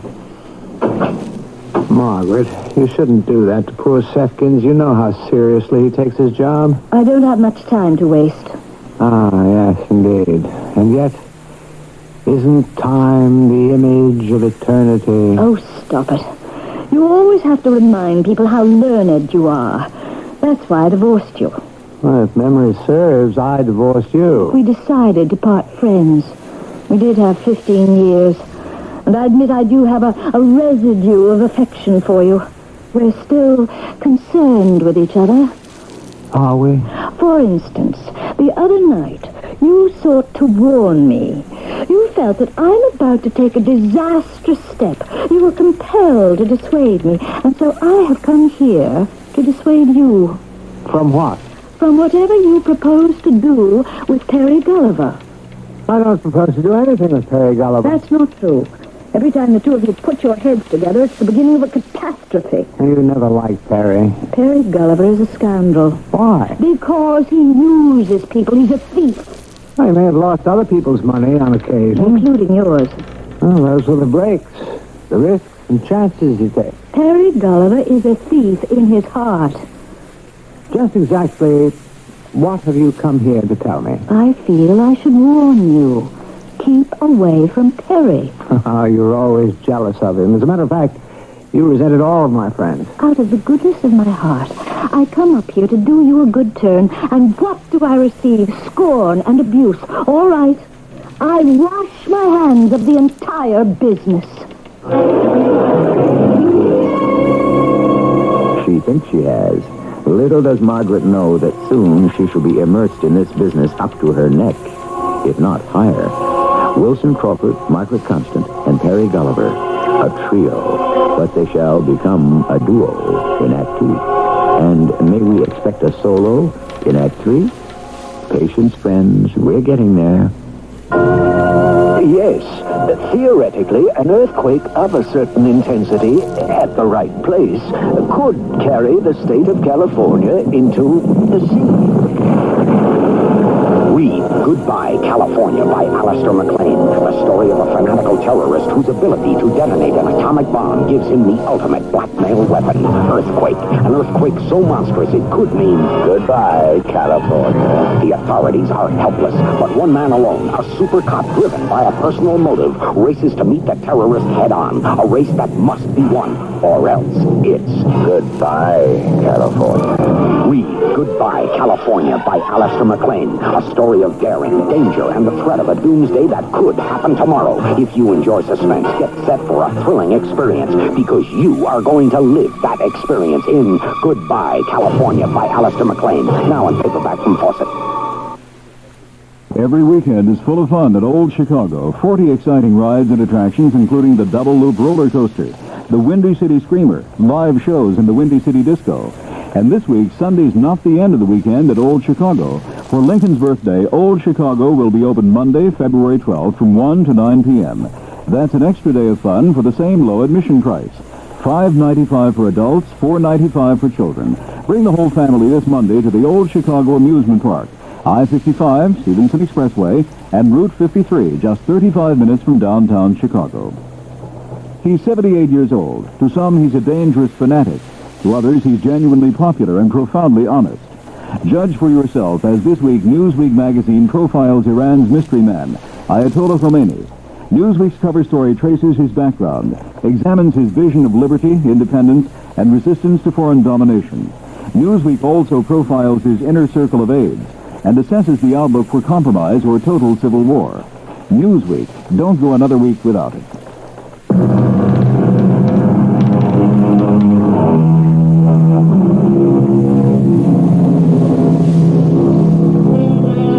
The commandments are uncompromising. They state in bold and fiery letters, "Thou shalt not." However, we imperfect mortals here below try to shade the meanings here and there. We console ourselves by saying, doesn't everybody do it?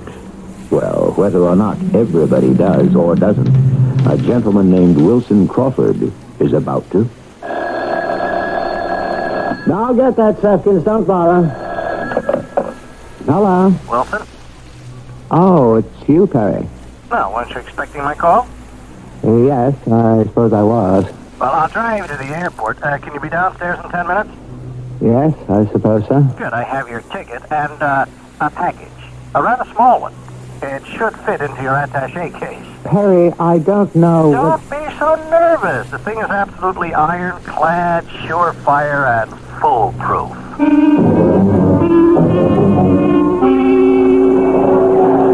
You have your tickets and the packet. What's in it? That's really not your affair. Well, it'll be very much my affair if I'm caught. But you shall not be caught. How can you be sure? Because you're you, Wilson Crawford, the eminent critic. Your reputation protects you. Yes, my reputation. And I'm selling it for a handsome fee. As Samuel Johnson said, Madam, we've already established what you are. We're merely haggling over the price. Wilson, let us not go into an essay on morality. What am I carrying? Leave it in your luggage. It'll be picked up in your hotel room. But what am I carrying? And you'll find another packet in its place. Perry, answer the question. And also an envelope with your money. Perry? In crisp new bills. I won't get on that plane until you tell me. Diamonds. Now, are you happy? No, I'm not happy. It's just, if it had been something else, I would have refused. You take what you get, Wilson. And once you're really in this thing, you never even think about it.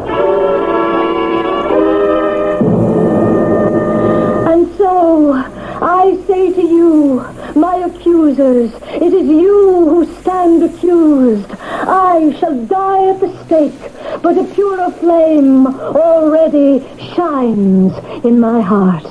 Am I saying that right? If anyone, anywhere could ever give that line a more transcendent meaning, my name is not Cavalier. What bothers me is, how can a flame shine in one's heart? I mean, shouldn't it burn? How quickly we jump to the obvious interpretation. It's just the kind of line that Wilson would tear me to pieces for in his review. Wilson, I see, my darling, you are still not free from him yet. Well, I'm just asking. Trust me. It is not the literal word that matters. It is the tension in the voice. Oh. Besides, I believe your Mr. Wilson is at present in the United Kingdom. He'll be here for opening night if he has to swim all the way. That's what I'm afraid of. Courage, my darling. You are no longer the trilby to his Svengali. Now let us reach for true grace.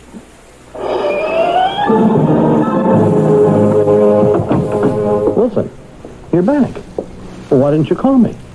It skipped my mind, Perry. You were to call me as soon as you arrived home. I know, but this is an opening night.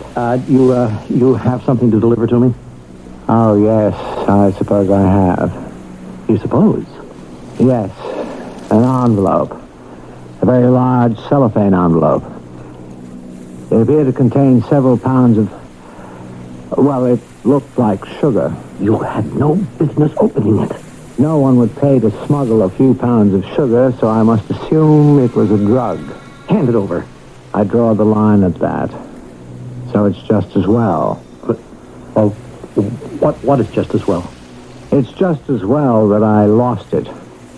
You what? I must have lost it. I don't have it. Just hold it for a minute. Therefore, since I cannot deliver the goods, I cannot accept the money. Here it is. Same crisp bills, $1,000.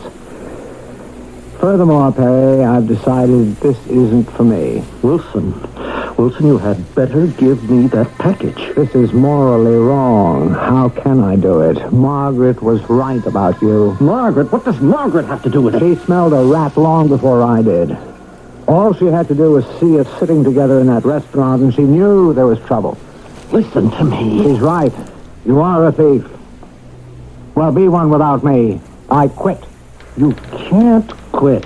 Watch me. They won't let you quit. They? Wilson, I am responsible for you. Because I brought you into it, I'll be held accountable. I'll go to the police. Do you know what you're talking about? I must be on my way. I have a play to review. An alleged play. You must give me that package. I told you. I don't have it. What happened to it? I don't know. It's just gone, that's all. It was placed inside your suitcase when you left London. And yet when I looked for it this morning, it wasn't there. Well, what could have happened to it? I haven't the vaguest idea. They won't believe it. They'll think you sold it on your own. The street value of that package is well over $1 million. Indeed. Well, I can't miss the opening curtain. Wilson, don't force me to... To what? To do something drastic. I am responsible for you. You should be. And I'm responsible for you, too. After all, a man should always be his brother's keeper.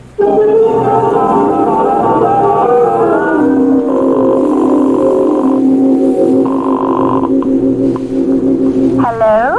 This is Marigold. This is Perry. Perry Gulliver. Yes, Mr. Gulliver? I think we have a problem. A problem? Miss Wilson Crawford wants to quit. You must convince him that it's impossible. But that's only a half of it. Yes? He doesn't have the package. The package? The one he was to bring from London. He doesn't have it. He claims it's lost. He can't find it. Yes? Well, that's why I say we have a problem. We have no problem, Mr. Gulliver. You have a problem. But You brought him into the activity. You are responsible. But what is there I can do? Whatever is required to obtain the package. But how can I do that? You had better learn, and quickly. It's your responsibility. Margaret, darling, you were wonderful. Thank you. An entire new career is before you. I showed him, didn't I? You are incandescent. Oh, listen, it's 11:20 yet. Wilson's review is coming on in a moment. Must we listen to that fool? I want to hear him eat his words. Turn it on for me. Must you listen to that spiteful, bitter... Please, turn it on. Good evening. This is Wilson Crawford. I said to my producer, how can a news segment do justice to a play in the 3 minutes this permits me?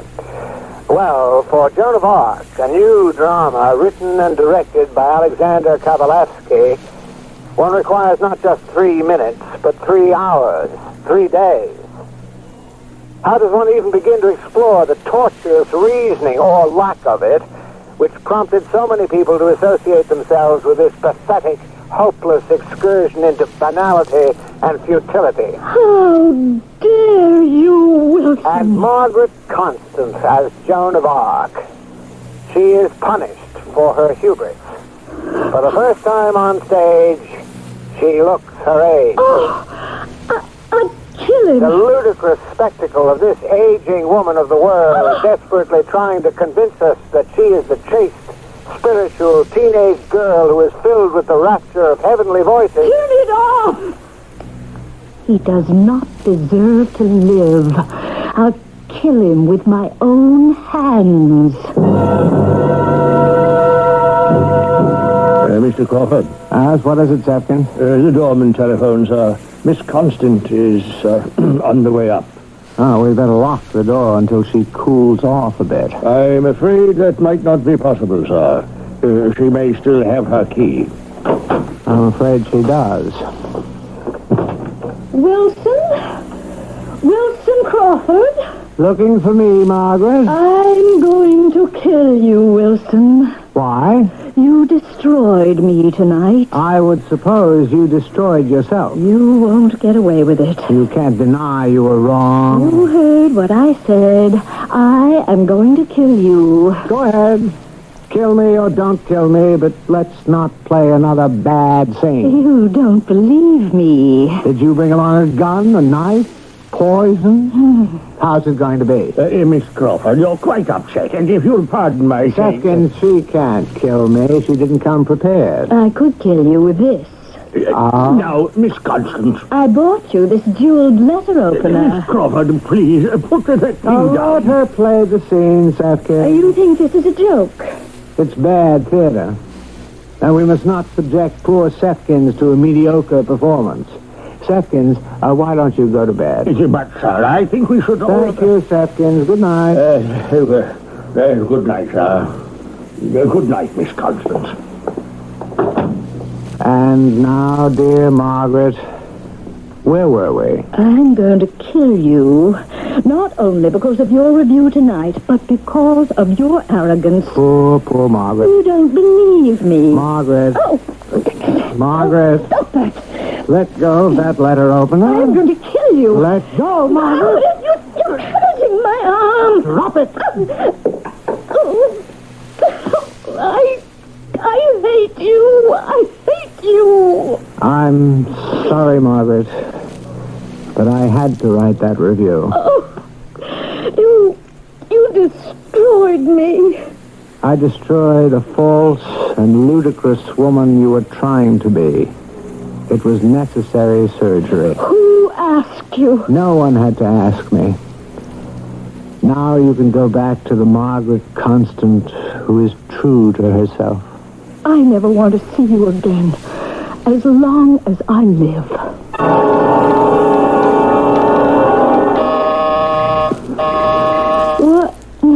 Who's that? Oh, what time is it? It's morning. All right, just a minute. Let me put on a robe. Oh, who are you? Why are you ringing my bell? And why did the elevator man let you come up? Miss Margaret Constant. And if I am? If you are, I have to talk to you. About what? A murder. A murder?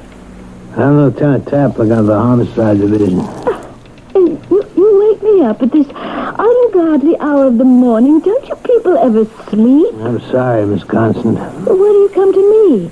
I can't help you. I don't know anything about murder. I don't even know anyone who ever was murdered. Unfortunately, Miss Constant, you do.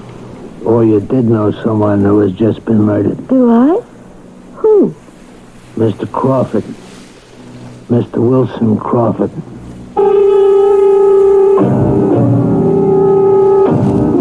You've heard them shout at ball games, kill the umpire. And many people in the theater harbor similar feelings about critics. If this homicide lieutenant is to be believed, someone has just murdered our friend Wilson Crawford.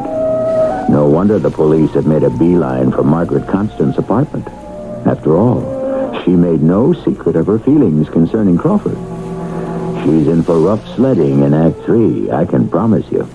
I love the country, and I love Hickory Farms. Hi there, it's me, Marty Robbins. Oh, Mr. Marty. Charles Emerson Bentley III here. Nice to see you again. I say, are you celebrating Washington's birthday? Oh, yeah, Chuck. In fact, my wife picked up a bunch of Hickory Farms' fantastic beef stick summer sausage. You know, they got a special going on from now till Washington's birthday. It's a real deal. You can buy a whole beef stick summer sausage for only $3.29 a pound. And, of course, he got a bunch of the different cheese. They've got over 126 kinds. And we're going to take all of that over to the 4-H Hall for a good old Washington's birthday square dance. Smashing, Mr. Marty. My wife Bonnie and I might just drop by for a few, how do you say, do-si-don'ts or do-si-dos? Hot dog, I'm proud to be a Hickory Farms boy. They're clearing the streets. Yes, clearing the streets. The snow's been heavy, and many drivers haven't been able to move their cars. However, Bay Furniture is giving you an incredible motivation to dig out your cars, clear the streets, and get to the Bay Furniture store nearest you. Due to the snow, many of our customers have been left out in the cold, missing our biggest January sale ever. And so we're continuing our sale through February 25th. Bay Furniture offers top quality and the lowest prices you can get anywhere. And Bay will pay your sales tax. Indiana residents receive an additional 5% discount. The Bay treasure chests are still packed, and there's no purchase necessary. If you've lost your key, pick one up at the Bay store nearest you and see if you've won. Bay Furniture in Homewood at 18150 Halstead or in Lincolnwood at 66 2798 North Lincoln. We've extended our biggest sale ever through February 25th. So join the people who are getting their cars off the street and into Bay Furniture. Bay Furniture. We offer the furnishing touches which help to make a home distinctively yours. First in news, we're CBS News Radio 78, WBBM, Chicago.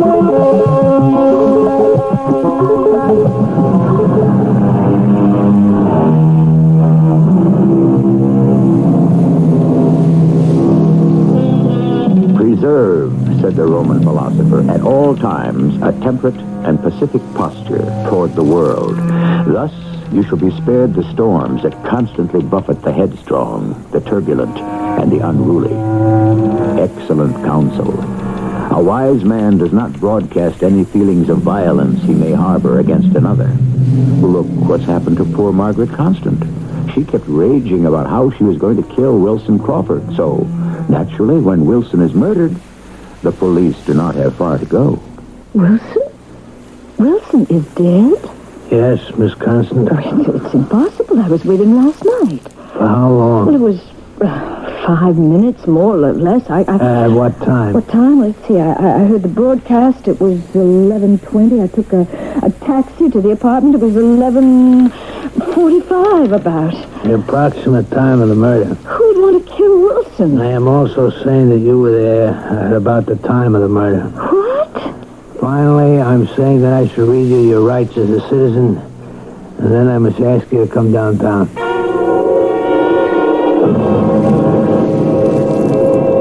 Mr. Sefkins, did you hear Miss Constant threaten to kill Mr. Crawford? Unfortunately. And how did she say she would do it? With your permission, sir. They were both highly volatile people. She was furious, and they played a scene. They so often did. I suppose they enjoyed the drama. That's what it was, a scene? Yes, sir, that's what I thought it was. I'd had 15 years of it during their marriage. Indeed, that's why I left the room and went to bed. And she picked up the letter opener from the desk and said, "I'll kill you with this"? Yes, sir. And you then left the room? Yes, sir. I didn't think that she was... And about 7 a.m., you came into the room, found Mr. Crawford dead on the floor. Yes, sir. He had been stabbed in the back. And the letter opener was lying there next to him. Permit me, sir, if I may. They were both angry at themselves. You see, they had no business being divorced. They cared for each other very much. That isn't true, Sifkins. It was all a misunderstanding. She was furious. But he incited her, and I think it was their way of making love. How dare you, Sifkins? They played one of their usual violent scenes. But this time it just got out of hand, that's all. It isn't true. She didn't mean to kill him, Lieutenant. I didn't kill him. I didn't. Thank you very much, Mr. Sefkins. That'll be all. Miss Constant, you ready to make a statement? Yes, the same one I've been making all along. I didn't do it. You had the motive. You made the threat. You were there at the approximate time of the killing. Your fingerprints are on the murder weapon. Lieutenant, I was furious. I did say, "I'll kill you." I did go to the apartment. I did pick up the letter opener. But after Sefkins left the room, I even fought with him. But only for a moment. And then I threw the letter opener on the floor and I went home. And that's what I intend to tell the jury. And you expect them to believe it? Yes, because it's true. No, Miss Constant. I didn't kill him, and you know it. I loved him. I'm a fool, but I'm not a murderer. I know who killed Wilson. Perry Gulliver. Where does he come into this? Where's your proof? How can you accuse someone of murder without proof? You accused me. What did you have? A few flimsy pieces of circumstantial evidence? Well, what do you got? Wilson spent all of last week in London. Why? What does that have to do with anything? When Wilson goes to London, it's on business. All right. So he had business. What business? The only reason his magazine would send him would be to review the new plays there. It's the end of the season. There aren't any. So why did he go? Well, maybe it was a pleasure trip. No, he couldn't afford it. He was broke. Well, all right, I still don't see what... One night, I see Wilson and Perry very chummy in a restaurant. A few days later, Wilson flies to London. A week later, he returns. On the next day, he's murdered. Obviously, Perry sent Wilson to London. Why? Why? What was Wilson supposed to be doing in London? He didn't write anything. How do you know? I have friends in London. They kept an eye on him for me. Went to a few parties and came home. All right, so where are we? If Wilson didn't go there to do anything, perhaps he went there to get something. What? How do I know what? You're the professional. Don't you have any ideas? I've opened a world of infinite possibilities. Now, if this were a play... Well, Miss Constance, this is not the theater. Well, you see, we have Perry Gulliver sending Wilson to London for something. But what? Drugs, diamonds, military secrets. Don't you ever go to the movies? When Wilson returned, they quarreled about it. Well, how do we know? How do we know? That's something we can prove. Maybe. Sir, how may I be of service, Lieutenant? Let me ask him. Well, go ahead. It's your investigation. When Mr. Crawford returned from London, did Perry Gulliver visit him? Yes. See, Lieutenant? Do you know why, Sifkins? Mr. Gulliver seemed somewhat upset. Why? Miss Constance, I never eavesdrop. You know that.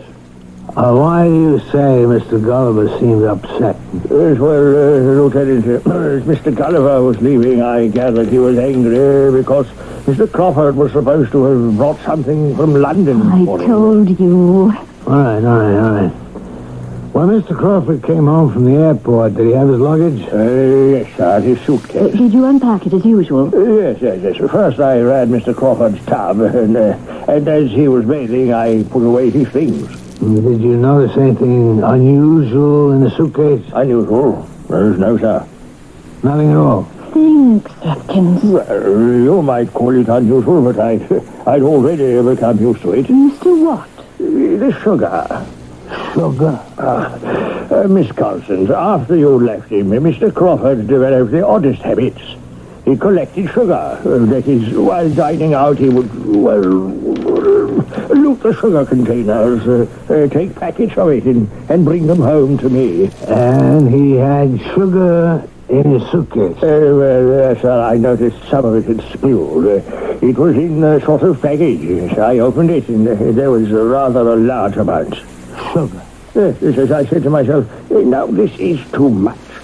Packets are one thing, but loose sugar. Now this has got to stop. Besides, I didn't like the looks of it. The looks? Yes. It was kind of powdery, so I poured it down the drain. You poured it down the drain? Yes, Miss Constance. Lieutenant, it was a drug. Heroin, cocaine, whichever one of them looks like sugar. Yeah, but we have no proof. We can get it. How? I'll call Perry. Tell him to meet me at my place. I'll say I have the stuff. And I'll deal with him, see? See what? I'll get him to admit that he killed Wilson. You can be in the bedroom. At the moment juste, you step out and you put the cuffs on him.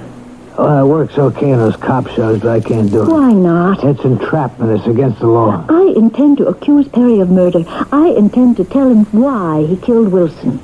He may try to kill me, and I could use some protection. Yeah, but Miss Constance, what do we do if it was only sugar? I'll call him right now. Not from police headquarters. Well, what an amusing story, Margaret, dear. I knew the two of you couldn't be up to any good, so I confronted Wilson. I got it out of him.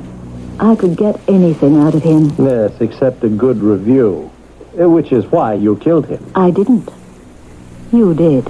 Well, evidently, the police are satisfied with you. Are you satisfied with me, Perry? How about your conscience? Oh, dear Margaret, I was born without one. How about your safety? You were handling those drugs for someone. They'll want an accounting. Suppose I were to tell you, I know where the drugs are. You... what? Wilson came home. He told me everything. I convinced him to give me the drugs for safekeeping. Do you want to hear more? Go on. Quite frankly, the idea was to hold you up. But you came back last night. Right after I left, you got into a fight with Wilson. You killed him. Where did it get you? I have the drugs. What drugs? I need money, Perry. I didn't kill him, but they've got circumstantial evidence. I need the best lawyer in the country. I'll make a deal for the drugs, but I don't know how to go about it. Now, you go back to your people. You tell them. I'll be reasonable. I only want enough for the best lawyer. That's all. How do I know you've got the drugs? Show me. Bring me the money. How much money? $50,000. 50,000? I may need more. Make it 100. It's nothing. I understand this package is worth millions. But I'll sink you with me, Perry. I'll confess this part of it to the police. Oh, you can't prove it. What do I have to prove?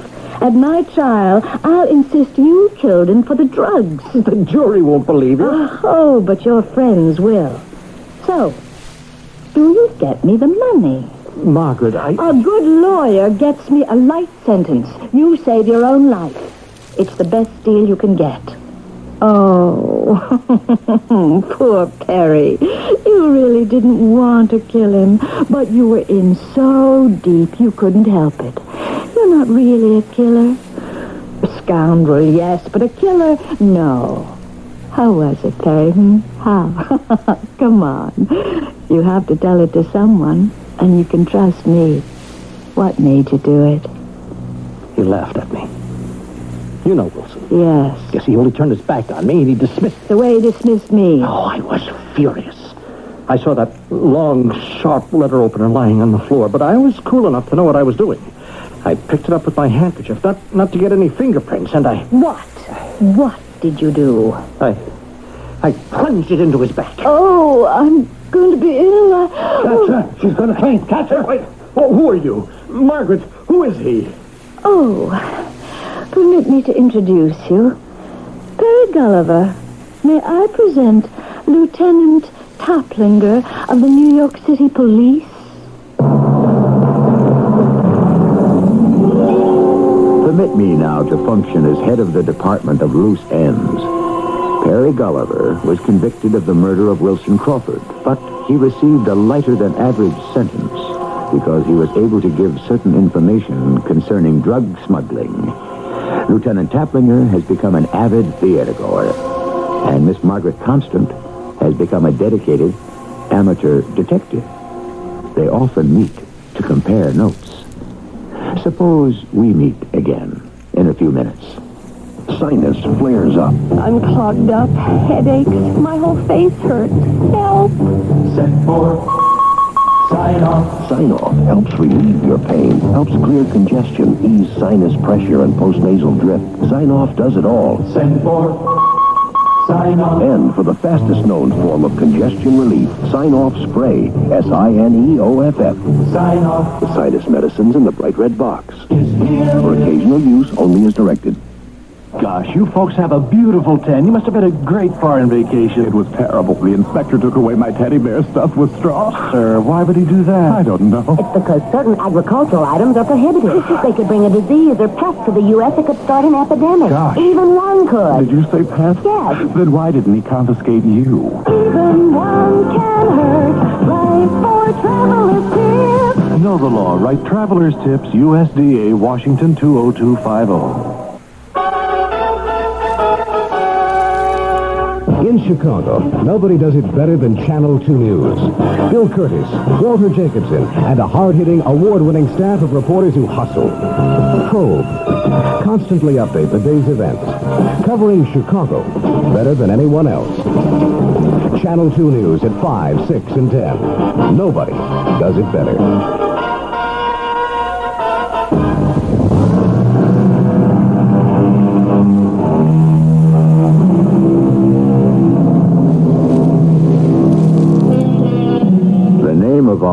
story is everybody does it. And thus is formed the heart and spirit of our morality. For what is morality? It comes from the word mores, which means custom, usage. And so the hard fact is we are what we do. What society sometimes approves of or winks at. A pity we cannot be that to which we aspire. Our cast included Robert Dryden, Carol Teitel, and Earl Hammond. The entire production was under the direction of Hyman Brown. And now, a preview of our next tale. Jimmy, why did you have to go and meet my little brother before you did me? What's that supposed to mean? Don't tell me when I move close to you, you don't respond. Don't tell me you don't recognize that you should have been my woman from the start. I think you must be out of your mind. I am about you. But I am your brother's wife. What you really want to be? You know it is. Now, you just get your hands off I of can't me. convince you otherwise. The moment I saw you, I said, that's my woman, the one I've been waiting for. You don't believe that? It isn't a matter what I believe or what you believe. It's what is. I am your brother's wife, and I want you to let me go. I'll never let you go, Jenny. As long as you're here, you're going to have to make your choice between my brother and me. I've already made my choice. Have you, Jen? Have you really? You must be playing crazy. I love your brother. And every breathing moment he's alive, I always will. This is E.G. Marshall inviting you to return to our Mystery Theater for another adventure in the macabre. Until next time, pleasant dreams.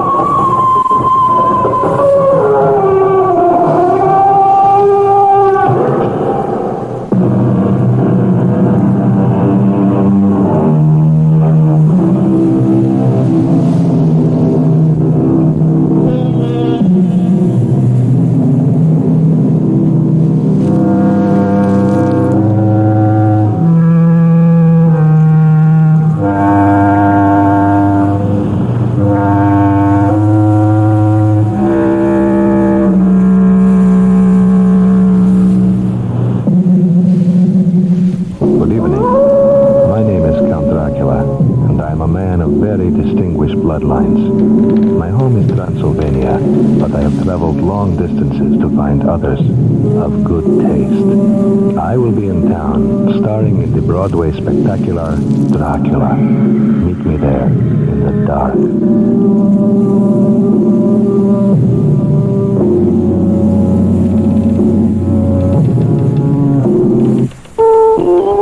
CBS News, a warning that the United States faces a potentially serious oil shortage because of the situation in Iran.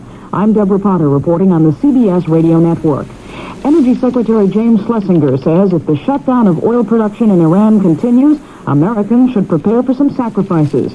He told a Senate hearing on Wednesday that the effect could be worse than the 1973 Arab oil embargo. Schlesinger says service stations may have to close on Sundays to save gasoline. The Iranian crisis is affecting the price of gold and the value of the dollar. In London on Wednesday, gold hit a new high, more than $250 an ounce. And gold trader Norman Stack in New York says it could go still higher. Most everyone feels that we'll be looking at $300 an ounce by the end of the year. There is nothing on the financial horizon to buoy up the hopes of our customers. And we have many more of the smaller customer in. In the past, the major portion of the buying had been by the large investor buying large groups of coins, of gold coins. The dollar closed down on Wednesday on all the European money markets, and Thursday in Tokyo, it slipped again, down more than 3 yen from Wednesday's close. More news after this. Hello? Marge, it's Fran. Did I wake you up? Oh, no, I always talk like this in the middle of the night. Oh, anything wrong? Nothing, really. It's just one of those nights when I can't fall asleep. I took an aspirin, but it did nothing for me. Why should it? Aspirin's for headaches. What you need is a sleeping aid. On the way to work, pick up some Compose. Headache? Take aspirin. Sleepless night? Take Compose. C-O-M-P-O-Z. Taken as directed before you go to bed. Compose actually helps you fall asleep when you want to fall asleep at bedtime. Marge? Fran. Thought I'd call you during the day this time so as not to scare you to death. Hi.